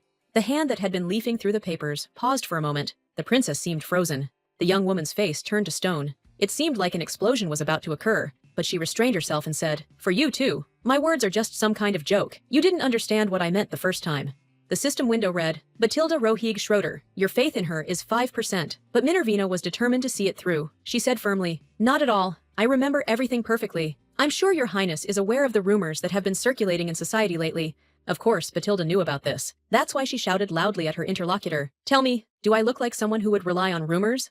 The woman nervously and forcefully slammed her fist on the table, and the system window reported, "Your faith in Batilda Rohig-Schroeder is 3%. Minervina didn't react at all to the princess's aggressive behavior. She calmly said, sitting in her chair, "Of course, such foolish gossip will do no harm to your highness, but it is precisely because of its existence that you should follow the right path." Princess Batilda chuckled nervously when her companion said, "Listen, no dirt should stop your highness from making her way along this path." The woman asked angrily, "Dirt?" After this, Batilda jumped up from her seat again and shouted even louder than before, "Listen, my dear, you should know your place. How dare you say such things to me?" The system window reported, "Your faith in Batilda Rohig-Schroeder is 1%. To her surprise, Minervina noticed the pop-up window before her suddenly turned red. It read, "Attention! For player safety, a special algorithm will be applied if a person's trust level drops below 1%. Minervina started to rise from her chair. She thought, "An algorithm? She doesn't need that at all." She said, "Princess, listen, yes, I'm perfectly aware of my situation." After this, the girl rose from her seat, folded her hands in front of her, as if in prayer, and turning to the princess, said with a serious expression, "This is only the advice of Saint Ret H or—" After this, Princess Batilda could not bear the nervous tension. Her hand, with which she pointed at her interlocutor, began to shake. Standing before the princess, Minervina said, "I want to reveal the whole truth about His Majesty's illness, and your highness will be credited for this." To the girl's surprise, the knight remained calm the entire time, even when she said, "Princess, you already said that you heard street gossip, then you must be aware that most people respond to it. People on the streets of the capital say that their princess would never do anything like that, because she is completely different, and this is just stupid slander." Minervina bowed to Batilda again and said, "Your highness, only this time you must trust me and use my help. It will only be in your interests." The princess laughed at her words. She didn't understand what was happening, or how this girl had managed to interest her. Then she calmed down and said, "Yes, now everything is clear to me. You seem to have somehow teamed up with Exarch." Minervina froze in surprise at first, then burst out laughing when Princess Batilda said, "Well, of course you wanted to say those impertinent things to me. You conspired with Exarch to frame me like that." She said, "Set me up? What are you talking about, princess? I don't understand." Batilda said, "Don't be surprised. I understand everything. Looking like a lamb won't help you. And besides, if I wanted to punish you for betraying the imperial family, I would have done it long ago." After this, the woman stood up from her chair, leaned on the table and said, "Minervina, I think someone is deliberately spreading all these rumors about me." The girl listened intently to her interlocutor, who said, "Few people in this country would be able to corner me. Few are capable of something like this." After this, Princess Batilda sat down on the table, smiled, and continued, "But it seems Exarch and Saint Ret H or tried to do just that. I'm just curious how you two ever managed to get so close." Minervina was stunned. She thought she had made a mistake. At the same time, the princess thought it was utterly pointless to try to deceive her in any way. But Princess Batilda was still struck by Minervina's response. She said, "It's a pleasure. I had the opportunity to help the Grand Duke capture a Magdala employee." The princess then said, "Ah, you mean that very incident?" "Well," said the princess, "now everything is clear to me. Does this mean that after this you have decided to make a contract with my cousin?" Minervina immediately rushed to dismiss the girl's suspicions and replied, "No, it's not like that at all." Minervina began to explain. She said, "Princess Batilda, I had no intention of getting involved in the imperial family's political struggles. That's why I decided to reveal my identity to your highness today." When the princess asked, "What does all this mean?" the girl replied, "Your highness, you are not the crown princess. Listen, I want to explain something to you. If I had been handed over to the imperial family, everything would have turned out completely differently. I would have ended up in the service of His Majesty or the crown prince or all." After this, Minervina smiled broadly and said, "I suppose, and am even almost certain, that your majesty would be completely against such an outcome." Princess Batilda wondered how perceptive she was, and how much she could trust this girl's words. After a long silence, she got off the table, took a few steps and said, "Minervina, you are simply an impressive person." Princess Batilda walked to the window, looked off into the distance, and said, "If I were you, I would act completely differently. Having such abilities, yet wanting a quiet life, it seems to me you're dreaming of the impossible." After this, Princess Batilda said, "Even in this, you are like that man. You are exactly the same as him." Minervina stared at the back of the woman standing by the window. The system window, which had appeared only recently, read, "Batilda Rohig-Schroeder. Your faith level is 31%. The girl was amazed at how quickly the level of trust grew, and besides, this growth was so enormous. What could have happened at that moment? The girl was struck by Batilda's words. She said, "As far as I've come to understand, no one can resist your eloquence." After this, the princess smiled, turned her head, and said, "Well, okay, I'm ready to fulfill your request, and allow you to meet His Majesty the Emperor." After this, the woman added, "But if I ever want to get you, I need to earn your favor in advance." Minervina looked at her interlocutor in bewilderment and thought, did she really succeed? After this, the girl bowed before the princess and said, In that case, I very much hope that the conditions of the upcoming work will attract me. A few days later, she found herself in the great hall of the residence of His Majesty the Emperor. At the door, they explained to her, very soon, His Majesty the Emperor would enter the hall to greet the noble gentleman. Turning to Minervina, Batilda said, "You should know. You'll only have a short time. Are you ready to do everything that lies ahead?" With a veil over her face, ready to enter the hall, the girl said decisively, "Yes." Princess Batilda turned to her again and asked the girl, "Is something wrong? Weren't you the one who's been waiting so long for this audience? Weren't you the one who's been pestering me with your requests?" Matilda replied to her, "It's just that recently, I've come to my senses a little after an unbearable schedule lasting several days and nervous experiences." Batilda waved her hand and said, "Now it's all up to you. I simply agreed to your requests and provided you with the necessary assistance to meet His Majesty, and now you must act as my servant." Minervina replied to her interlocutor, "But if the princess's maid doesn't know the rules of etiquette, you must admit, it will look very strange. Yes, I am deeply grateful to you for everything." In recent days, she was forced to work long hours at sofas all day long. But this didn't free the girl from private lessons in the evenings. With an etiquette teacher, she thus prepared for her meeting with the emperor. Minervina felt as if she had returned to her previous life. She noticed that her hands were shaking. But then she clenched her fists and thought, "Okay, I've only come this far thanks to the princess. And now, besides, learning etiquette isn't a waste of time."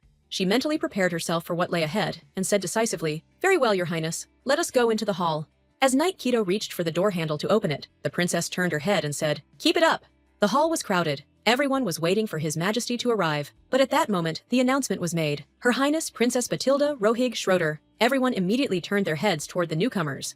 In front, hand in hand, walked Princess Batilda, with her faithful knight, and a little behind them walked Minervina, who acted as her servant. The girl's thoughts were occupied with only one thing. She thought, since today is the day of the meeting with the ailing emperor, all the famous noble families should also be in this hall today. She read the information from the pop-up windows. It was Count Cardinal. Behind him is Marquis Zucchini. This man's name was Marquis Rill. At one point, Minervina thought, has the crown prince really decided not to come? He is a controversial figure, and she hoped that at least once she would get to see his face. The men standing nearby were talking. One said, "Considering the princess's appearance, it seems everyone is already here." The girl considered his words. Most likely, everyone takes the crown prince's absence for granted. At least, that's the impression she got. But not attending an official event is very strange. Suddenly, the girl turned her head, as a loud cry rang out from the middle of the hall. The one shouting exclaimed, "Your Highness!" A priest ran into the hall out of breath, and shouted loudly, "Your Highness, this is very serious!" But surprisingly, Princess Batilda reacted calmly, and asked, "Explain what happened? What are you running around for?" The priest could not calm down, and said loudly, "The fact is that His Majesty's health has worsened." These words struck everyone present in the hall like thunder, including Princess Batilda and her companions. The emperor felt very ill. He began to cough, and his coughing became so severe that blood appeared. The priests tried to help him. One of them shouted, "Pour all the divine power into the emperor! Hurry!" A priestess standing next to him reported, "The emperor's body is literally ablaze." The man exclaimed, "As luck would have it, the chancellor is away right now. This is very inopportune." A moment later, the door to the emperor's chambers suddenly opened, and a woman ran out and shouted, "Report the situation!" The priests bowed to the dignitary and said, "Your Highness, things look very bad. It seems we can't do anything." Princess Batilda whispered to her supposed servant, "I will attract the attention of the priests, and you will have to find out the diagnosis." The girl replied, "Yes, Your Highness." Minervina immediately began scanning everything around her, and Princess Batilda asked the priests, "When did his condition begin to deteriorate?" They answered, "About an hour ago." Minervina glanced at the man lying on his deathbed, and familiarized herself with his system window. Anton Tornak Schroeder, the Emperor, Orchids, feels inferior to his late brother Lars, and nephew Exarch. She decided she should forget about it and concentrate on the old man's condition. The system window changed. It reported, "The emperor suffers from an autoimmune disease. As a result of complications, fluid has accumulated in his lungs, causing the inflammation to spread to his muscles and organs." Minervina wondered, what does autoimmune disease mean? How can it be cured? She couldn't come up with anything on her own. She needed a new systemic window to appear. A new pop-up window appeared over the heads of the priests speaking with the princess. It read, "Time to death for Anton Tornak Schroeder, 5 minutes, 0 seconds. The girl glanced again at the man lying on the bed. The system window. Due to Princess Batilda's involvement with Tia, the quickest way for Archimedia to fall is the death of Anton Tornak Schroeder. Are you prepared to let Anton Tornak Schroeder die? Minervina was simply stunned by the information she received. The system was asking her if she was prepared for this man's death, and she couldn't help but answer. After this, Minervina thought that the emperor must not die. She waved her hand invitingly and thought, "Excuse me, I've done so much to get here. Am I really going to stand by and watch this man die?" She finally found what she needed. It was most likely a cure for her autoimmune disease. A new system window informed her, systemic lupus erythematosus. In severe cases, steroids are administered systemically. Due to the presence of side effects, long-term monitoring of the patient is necessary. But to her surprise and unexpected joy, Minervina noticed a new pop-up window right in front of her. The system told her steroids can be replaced with the flowers, stems, leaves, and roots of the haniel plant. It was an unexpected answer. At the same time, Princess Batilda asked the priest, "When is the high priest due to return?" He stuttered and replied, "Well, I don't know when exactly that will happen." The man told the princess, "I sent a hasty message to the chancellor, but I am not sure when exactly he will be able to arrive." At that moment, the emperor began to cough heavily again, spraying the same bloody drops around him. The old man's condition seemed to have worsened significantly. He began to wheeze, and his entire body began to tremble. Seeing this, Princess Batilda cried out loudly to her maid, "Minervina!" Hearing her, when she told the princess there were only 4 minutes left, she gritted her teeth nervously. It seemed the emperor's end was approaching. The priestess said, "The haniel flower? And why would she need it right now?" Her interlocutor whispered back, "Why did Her Highness bring a servant here with her?" Knight Keto acted without hesitation. He placed his sword to the priestess's neck and asked her, "Can you retrieve the haniel flower in 5 seconds? Then he added with glee, "If you don't answer me, you will die immediately." The second Princess Batilda cried out loudly, "1 flower will be quite enough. Bring it here immediately, otherwise death awaits you all." After this, the princess calmly turned to the maid and asked, "Minervina, do you need anything else?" She, looking at the pop-up window, said, "We will need 5 more drops of Mudu extract and 3 drops of Redoxo solution." The girl said, "A cure can be created by mixing these 2 ingredients." Then she looked at the system window above the emperor and saw the time until Anton Tornek Schroeder's death was 3 minutes 27 seconds. At that moment, 2 priests rushed to the door. They rushed to fulfill the princess's orders, who shouted, "Bring immediately everything she listed." After this, another priest approached Princess Batilda and said, "Your Highness, we cannot under any circumstances use an untested medicine on His Majesty, in case something goes wrong." Batilda shouted at him loudly, "Don't you dare interfere in my affairs. I take full responsibility for this, so silently follow my orders." The priest bowed his head before her and said, "But," at that moment someone shouted, "I have brought everything that is needed." It was the returning priests who came running and asked, "Shouldn't we just mix all these ingredients together?" Minervina answered them, "Yes, quickly, we have absolutely no time." The girl was in a hurry to get everything done as quickly as possible. All the preparations were complete, and now it was just a race against time. The system window read, "Preparing medicine to save the emperor." The girl was feeling incredibly unwell. The system window popped up again, creating a cure for someone who's acting inappropriately for their age. She looked at the emperor again. The only thing more terrible than a short life is a painful life. She was ready to do everything to ensure he lived a long, painful life. The system window reported 0 minutes 57 seconds remaining. Minervina was shocked. There was very little time left. The system window turned red. What was she supposed to do? Finally, a priest ran up to her, handed her a glass flask and said, "We're done." The system window informed the girl, a cure for an autoimmune disease was created by Yanovich using haniel flowers. Due to the healer's inexperience, the medicine will not cure the disease completely, but it will temporarily alleviate it. Minervina said to the priest, "Give the resulting medicine to His Majesty." At the same time, Batilda nervously turned her head towards them and loudly exclaimed, "Give me the medicine! I'll do it myself." After this, Minervina approached her father and poured the medicine into his mouth. The princess looked at the face of her father lying next to her.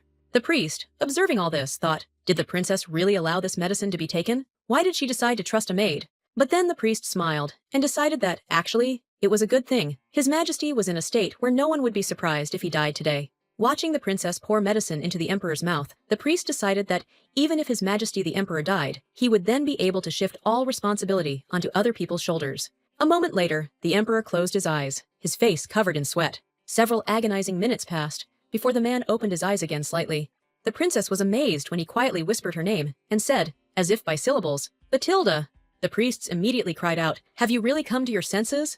The man looked ahead and, turning to his daughter, asked, "Did you save me?" The girl had tears in her eyes. She said happily, "I brought here the famous doctor who was hiding in Meteorite Village. Luckily, we got here in time." As the girl leaned over her father's body, Minervina noticed a system pop up. It reported, Batilda Rohig Schroeder's trust level was 52%. Minervina was pleased with herself. Her confidence had skyrocketed. That was very good. Well, she'd saved the emperor, so she deserved some credit for it. The girl's face literally changed when the emperor, stuttering, asked her, "So you are a doctor?" The man, still lying exhausted in bed, said, "Come closer to me. I want to see your face." Batilda, who didn't want this to happen, said, "Father, she had smallpox as a child, which is why she has many spots on her face. In such a fragile state, you shouldn't see such things." The man sighed heavily and said, "Well then, I will pay you a reward of 8,000 gold. The girl thanked him and, curtsying slightly, said, "Your Majesty, I did this out of pure devotion, but this is a great honor for me." She thought it sounded very much like a reward for completing a quest. At that moment, the system window appeared again in front of the surprised girl. It read, "The quest has been completed. You have received a special reward. You can claim it in your account." After this, Minervina went to one of the rooms of the imperial palace. It was a prayer room. The girl, accompanied by a priest, approached the sculpture and said, "Thank you. I would like to pray for His Majesty's health." The priest replied, "Please, make yourself at home." Minervina looked at the sculpture in front of her in surprise and thought, "Is this really the goddess of the higher places?" The girl knew that in this world, people believed in a goddess. Her name changed depending on the region of residence, but they all referred to the same deity. Minervina looked at the sculpture skeptically and thought, could this really be a goddess? It's not like the developers didn't put themselves in the shoes of a local deity. The girl touched the stone and thought, they say that if you successfully complete the quest to destroy the world, you will receive a divine blessing. Does this mean I too can stand among the gods? She looked up at the goddess's head and said loudly, "I hope this never happens to me." Then she asked the goddess, "You don't want that either, do you?" The goddess remained silent, but a system window appeared above her. Break the goddess statue to weaken her sanctity. Success, 999 gold. Failure, nothing. Minervina turned her head and thought, okay, it was stupid to wait for an answer from the goddess, but it's probably worth getting what she has first. Minervina smiled and thought that now a special reward was waiting for her, and she should not refuse to receive it under any circumstances.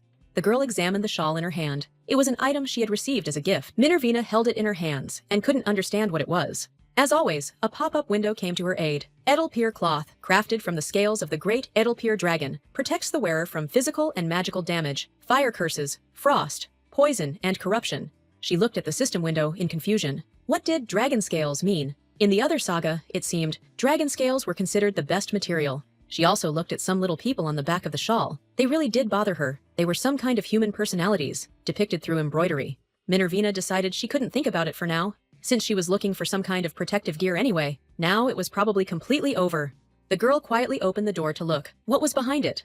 But completely unexpectedly for her, she heard a voice that asked her, "Are you leaving already?" Right in front of her, as if from underground, the knight Dominic appeared and looked sternly into Minerva's face. She hesitated a little, and then answered, "Ah, yes." The girl thought, "Judging by the way you addressed me, you're leaving already?" The knight began to address her much more politely. She looked at Dominic's face and thought, has he really become a saint? She was a little taken aback when the young man said to her, "I have a request." He asked, "Could you support His Majesty the Princess?" Minervina began to come to her senses little by little and asked the knight, "Tell me, did Her Majesty the Princess ask you about this?" Dominic bowed to his interlocutor and replied, "No, you see, this is just my sincere wish." After this, the girl turned her back to him and said, "In any case, I don't care whose request it is, the answer will still be the same and will not change." When the knight placed his hand on Minervina's shoulder, she, without turning her head, said, "I want a quiet life, and do not want to get involved in political intrigues." Dominic looked upset. He said to the girl, "Still, I want to know, can you tell me the reason why you're doing this?" Raising her head slightly, the girl thought, what could this reason be? In her opinion, everything was simple. After this, Minervina turned to the young man, and smiling slightly, answered him, "I just want to live. Just the thought of today's events tires me." Minervina thought about what would happen if His Majesty decided to condemn her for undertaking his treatment without consent. Regardless of her decisions, she would instantly lose her head. She even trembled at the mere thought of it. There is more violence in this world than where she comes from, and where she spent her previous life. If she were to jump recklessly into a deep pond, she would prefer not to be carried away by the current. Minervina smiled and said that in the event of inevitable failure, I will use my head to find a way out, but I have no desire to create such situations myself. The young man seemed surprised, and a little puzzled by her answer. He said, "If you think so, then why were you so desperate to save His Majesty?" Minerva was about to answer, but then paused. She suddenly realized that Dominic had hit the nail on the head with his question. After this, the girl abruptly turned her back to him, and, despite the young man's objections, said that she had her reasons for this, but I'm not going to reveal them to you.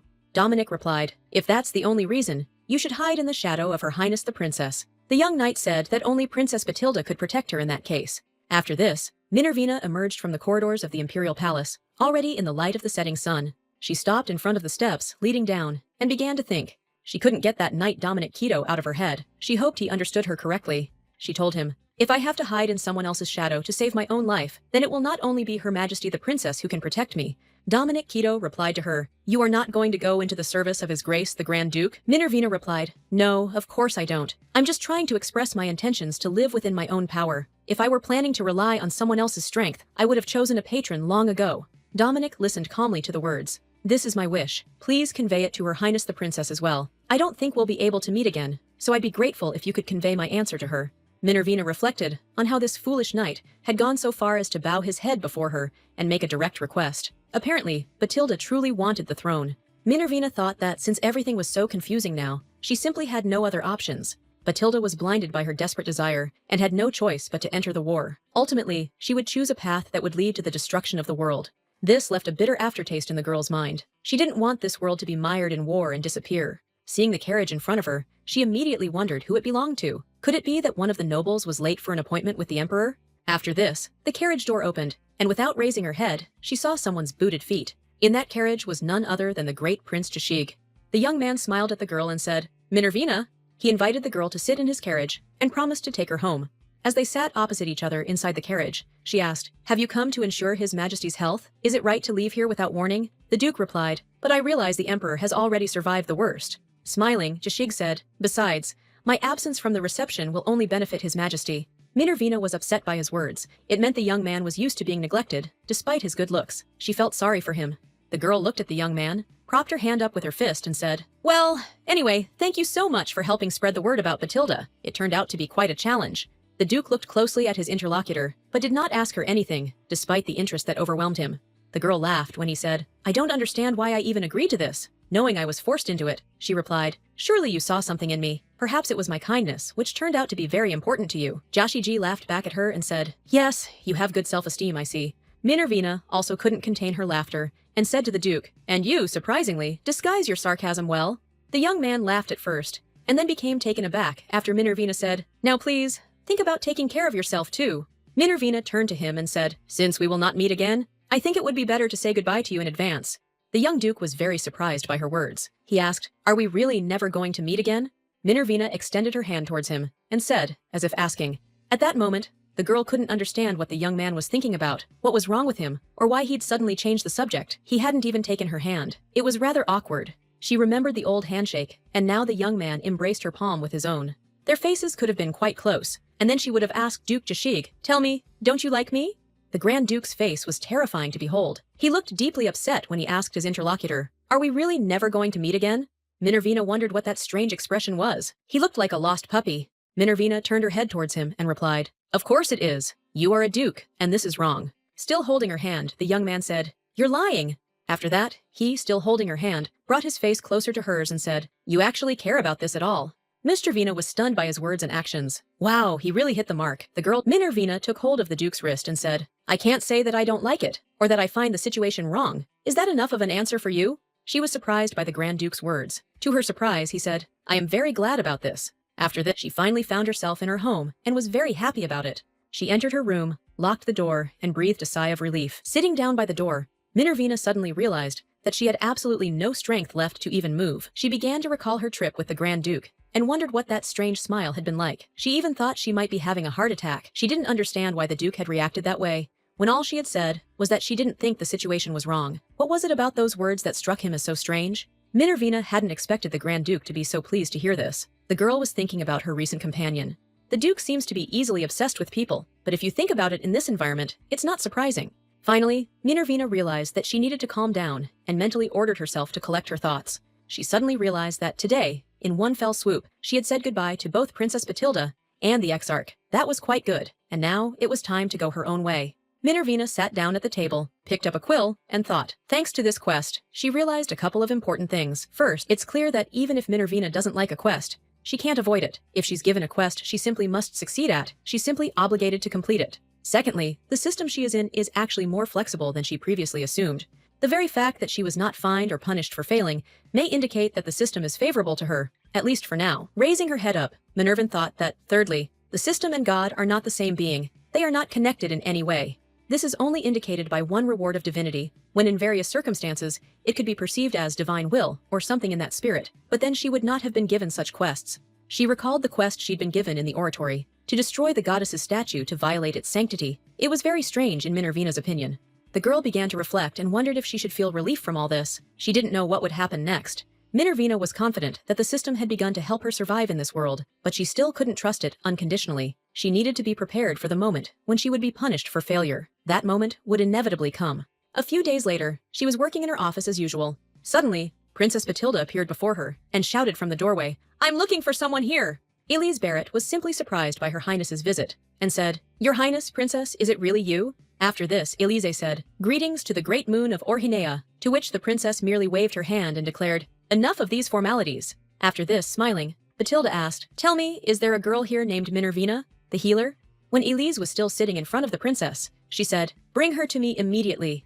The girl was busy with work at the time. Minervina had a whole pile of precious stones in front of her, which she needed to appraise. A friend approached her and asked, "Mina, by the way, have you heard the news yet? It concerns His Majesty the Emperor." Since Minervina did not answer, but continued to work, Lear said, "They say that suddenly, some wonderful doctor appeared and completely cured the Emperor's illness."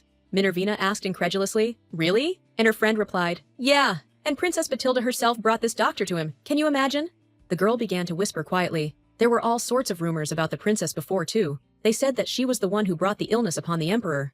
Minervina laughed when her friend said, "But it turns out that's not true. She was actually just looking for a doctor." Minervina said, "Oh, right. What a relief." When Lear said, "Well, the doctor must get a reward," Minervina replied, "But I'm not so sure about that." Lyre became thoughtful for a moment and said, "I think that doctor is Mr. John.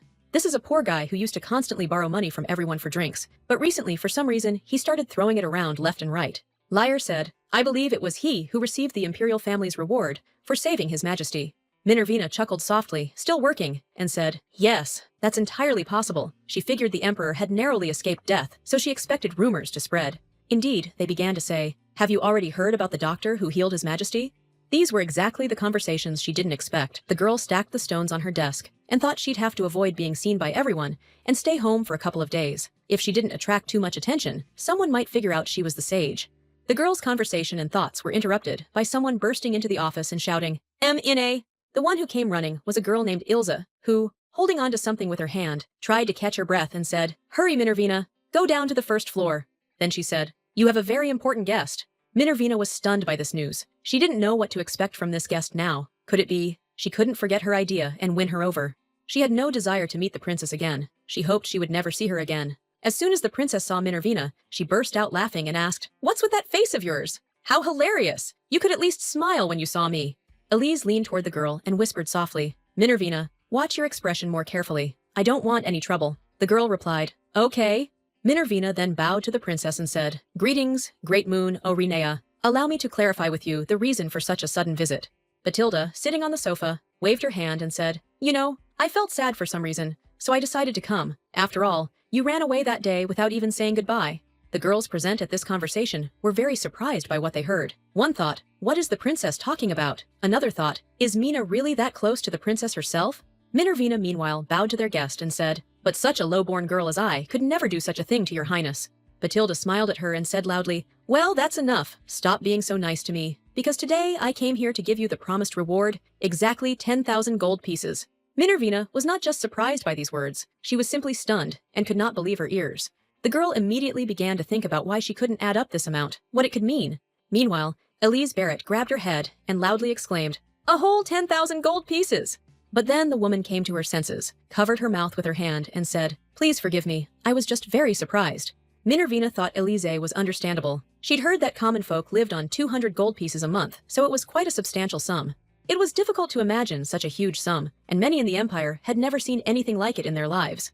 Then Minervina became puzzled and thought, but why, of all places, did Princess Batilda decide to give her the award here, at her workplace? She looked at the pleased Princess Batilda and thought, why at this very moment, when everyone is whispering about the mysterious doctor who miraculously healed the Emperor? But Princess Batilda didn't wait, and, seemingly ahead of any rumors, said, "The reason I decided to reward Minervina with this sum is quite simple. I rewarded this girl because this is my way of expressing my gratitude for her help in finding the battle lily during the Blue Moon Ball." Minervina breathed a sigh of relief. Elise Barrett mused, "The battle lily? It seems to be that artifact from Pavla's egg. Did Minervina really find this thing for her highness?" Elise looked disappointed. She couldn't understand why the girl hadn't given the artifact back to her office. At this time, Minervina simply felt with her back how someone was drilling her with his gaze from behind. The princess placed her hand on Minervina's shoulder and continued, "It just so happened that I was heading to the meteor region at that time to give the reward to the doctor who cured his majesty." The princess looked into the eyes of the girl standing next to her and continued, "So I thought that I could also give you a well-deserved reward at the same time." Minervina sighed with relief. She thought, well, at least the princess was puzzled and came up with a reasonable excuse. She said, "Thank you, Princess Batilda, but why don't you use the more convenient format of banknotes, or just transfer it to a bank account?" The princess laughed loudly and replied, "Well, Bringing such a huge pile of gold with you is much more fun, and besides, it looks very respectable. While Minervina was wondering what could be more fun about this, the princess turned her back on them and said, "Well, okay, I'm done here. So I'll have to say goodbye to you." She nodded to the servant and maid with the chests filled with gold and said, "Minervina, I'm going to send this gold to the bank under your name." After this, the woman turned to them again and said mysteriously, "Until next time, Minervina." The girl was forced to smile back and exclaimed, "Have a good journey, your highness." She thought, "I hope we never meet again." Never. A few days later, the weather turned out to be quite nice. Minervina recalled, "I think it was Yak Street, number 77. When she arrived at the office, the clerk sitting across from her said, "But there's absolutely nothing there. If you're planning to invest your money, I highly recommend against this option." Minervina laughed in response and said, "No, I want this exact place, at this exact address. I'll buy the land, including this house." The man thought for a moment and said to his interlocutor, "I think you'll soon regret this, but I'll still contact the owner of this property." The girl thanked him. And now she was the owner of real estate in this new world for her. The girl was overwhelmed with feelings. She bought this house and the plot of land. Finally, it was hers. She made the decision that day when she was in the Batilda office. It was there, among the system pop-up windows, that she saw important information and wasted no time in taking advantage of it. The window read, "Proposal for an investment in a monument commemorating the triumphant era. The imperial family has been asked to erect a monument commemorating the triumphant era. Proposed location, Yak 77. The girl thought that when the monument was built, shops would quickly appear around it, and with the increase in the flow of people, the economic situation in the area will become much better. Minervina couldn't be happier with her luck and ingenuity. Now the land was hers. She had finally realized her dream of becoming a landowner. On the way, she thought that all that remained now was to deal with Princess Batilda and her obsession, but everything in its own time. The girl didn't notice the shadows that suddenly appeared before her. Minervina stopped and looked ahead with concern. She seemed to be lost in thought and had lost touch with reality. The girl noticed that the sun had long since set and now only slightly illuminated the dark alley. She noticed strangely dressed people right in front of her. They looked like real bandits, especially in such a deserted place. Minervina immediately looked around and realized there were 6 of them. The thought of running arose in her mind, as she had a very bad feeling, but it seemed too late. The girl decided she just had to avoid drawing their attention to herself. Most likely, nothing would happen if she quickly walked past them. But Minervina didn't manage to do it. As soon as she approached these people, one of them jumped up from his seat and grabbed the girl tightly by the wrist. She immediately started shouting loudly, "What are you doing?" Minervina didn't have time to scream anything else, because another hand clamped tightly over her mouth, and only a quiet moan came out. The one holding her from behind ordered, "Quiet!" And the one who appeared out of nowhere next to her asked, "Well, is this the same lady? Are you sure about this?" The one who grabbed the girl replied, "Of course I'm sure. I remember her well. I'm sure it was to her that the princess paid a heap of gold coins." Minervina immediately rushed to the system's aid. A system window appeared over one of the villains. "Jason, striking with a sharp weapon can cause extensive bleeding. If you aim for the heart, be careful not to hit the ribs." Next to another grinning person, the system window read, "Liner, if struck with a sharp weapon, you can cause extensive bleeding. If the body and heart, be careful and do not hit the ribs." Minervina thought, where would she get a sharp weapon? At that moment, one of the criminals said, "Even her shawl must be worth a fortune." Another confirmed, "Yes, that's for sure." One of the criminals grabbed the girl by the shawl and said, "We could sell this rag for a good price later. Come on, give it here." A moment later, something incredible happened in the alley. It seemed as if a powerful explosion had occurred, and a bright light had appeared. One of the criminals shouted loudly and fearfully, "What?" His colleague was writhing in pain on the ground, and when asked what was going on, he only moaned loudly, shaking with trembling and pain throughout his body. The man holding the girl immediately let go of her, grabbed Minervina by the shoulders, and began asking, "Explain what you did to him?" At that moment, his hand also touched the shawl lying on Minervina's shoulder. This criminal was also struck by a strange blow, and everyone present in the alley tried to escape from it as quickly as possible. Minervina was no more shocked than they were. She couldn't understand what had happened. Then the girl began to think. It was unclear what it was, but still, something helped her protect herself. She decided that she should get away from here as quickly as possible, and eventually left the alley, finding herself at some building. Minervina was breathing heavily after a short but intense run. She needed to catch her breath as quickly as possible. After this, she took the shawl in her hands to straighten it, and the thought suddenly occurred to her that it was this very thing that had protected her. Looking at the decorated garment, she mentally said to him, "Thank you very much." Clutching the shawl that had saved her, and leaning against the wall, Minervina exhaled, "Phew! That was very dangerous. I didn't think anyone would come after the money Princess Batilda brought her." The girl sat down against the wall and thought, "Yeah, the security is getting worse. I'll have to lay low for a while." After that, she looked up and sighing heavily again said, "What the hell is going on?" The sky was lit by a full moon that night. Life in the imperial palace was gradually returning to normal. Someone asked, "Has His Majesty come to his senses yet?" The young man replied, "He hasn't fully recovered yet, so Her Majesty has taken charge of everything." His interlocutor replied, "Excellent news." After this, the young man asked, "Tell me, is it possible that that cursed item from the 40 was damaged, since His Majesty recovered very quickly?" His interlocutor was busy at that time, writing some document, and said, "Yes, however, when his treatment was finished, he disappeared without a trace." The writer put his pen down on the table and said, "No, that's probably not true. Princess Batilda herself hid it." After this, the one who spoke to the young man said, "I want you to bring the man who saved His Majesty to me." After a long, stressful day, Minervina could finally rest. She lay down on her bed and fell into a deep sleep. But no matter how tired she felt, after a while she woke up and wondered why she had been sleeping so badly. She remembered something that had happened to her just a couple of days ago. It had been truly terrifying. She'd been terribly frightened at that moment, and hadn't been able to sleep properly since. Lying in her bed, Minervina began to think about how nice it would be to move somewhere quiet, where she wouldn't have to worry about anything. But after buying the land and the house on Yak Street, she was left with very little money. She looked at the shawl lying on the back of the chair, and thought that, thank God, at least she had this thing that had saved her just recently, and therefore she could avoid open attacks. Minervina got up from her bed, rubbed her eyes, and thought that maybe she shouldn't have intervened and saved the emperor back then, but she had made her choice, and now she had attracted too much attention because of it. After this, the girl lay down on the pillow again and began to think about whether her choice was correct, until something distracted her attention. It suddenly seemed to her that someone's shadows flashed right outside the window, and Minervina wondered what it could be. Was there really someone hiding there? The girl jumped up abruptly when she noticed movement outside the window. She couldn't understand how this could be, considering she was on the second floor. A few seconds later, the sound of breaking glass was heard. Someone had smashed the window, and the cold night air rushed into the room. Afterwards, Minervina saw silhouettes just beyond the broken glass. There were several people peering into her room. After some time, one of the strangers was already inside her bedroom. He crouched on the floor among the shards of a broken window. Minervina looked towards the window and exclaimed excitedly, "What the hell? What's going on here? And who are you?" Only a few moments passed before the strangers were at her side, grabbed her, and gagged her. At the same time, her hands were pulled behind her back and bound with rope. Minervina wondered if these were the same people who had attacked her last time, when they had learned of the reward she had received from Princess Batilda. But, taking a closer look at these masked strangers, she realized they looked and acted differently. Judging by how quickly they dealt with her, it was clear they were true professionals. Minervina began to look around. She really wished her shawl was nearby. Perhaps then she could have protected herself, but the girl still held on to hope for rescue. She heard someone approach the window. She thought she saw another person there. And indeed, a moment later, another man's head appeared in the window frame. It was the Grand Duke of Jashig. He peered inside and said, "Forgive the intrusion, but while I was making my rounds, I noticed a broken window here." The Duke suddenly fell silent, staring at the painting in front of him. Minervina realized it was him. So did her attackers. They froze, and she couldn't speak because of the blindfold. The young man grabbed the window frame with his hand, then squeezed inside and walked towards her. "M&A, I will free you." Then the Grand Duke added, "I have one request of you. Please close your eyes for a moment." The people who had tied up Minervina immediately huddled together and began whispering about something, probably deciding how to confront the Duke, who had suddenly appeared. The young man quickly approached them, throwing back his cloak as he went, about to draw his blade. His opponents weren't about to wait either. They drew their daggers and rushed at him, screaming. The Grand Duke drew his sword, and the steel flashed brightly in the moonlight.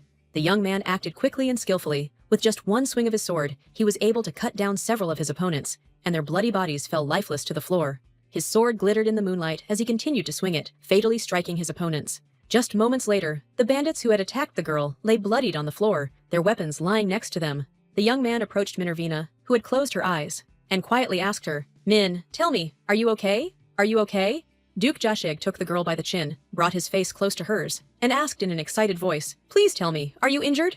Excited and joyful, with flushed cheeks, Minervina answered him, "Yes, there's no need to worry, I'm perfectly fine." She was once again convinced of the Grand Duke's strength. While he was untying the ropes behind her back, the girl wondered if he had really been able to sweep away the attackers with just one blow of his sword. When the young man noticed her wrists, he said, "You look like you've been hurt badly, you're all covered in bruises." The Duke's face looked worried as he said, "You must be in a lot of pain, you need medical attention." He gently touched her wrist with his hand so that she wouldn't feel pain and said, "I'm so sorry that this happened to you." Minervina rubbed her sore wrist and replied, "It doesn't matter at all. The pain will go away with time. Besides, I'm very grateful you saved my life." The young man replied, "There's nothing to thank me for. I was only doing what I had to do." After this, the young man said, "I think we'll need to call security. Could you wait for me for a few minutes?" Minervina told him, "There's no need to do that. I already have a rough idea who they were working for." When she asked if all the attackers were dead, the prince replied that one was still alive. She looked at the man, who was still alive, and thought, looking at dead people isn't the most pleasant task, but she still needed the system window that read, Regent works for the Ulysses Informant Guild,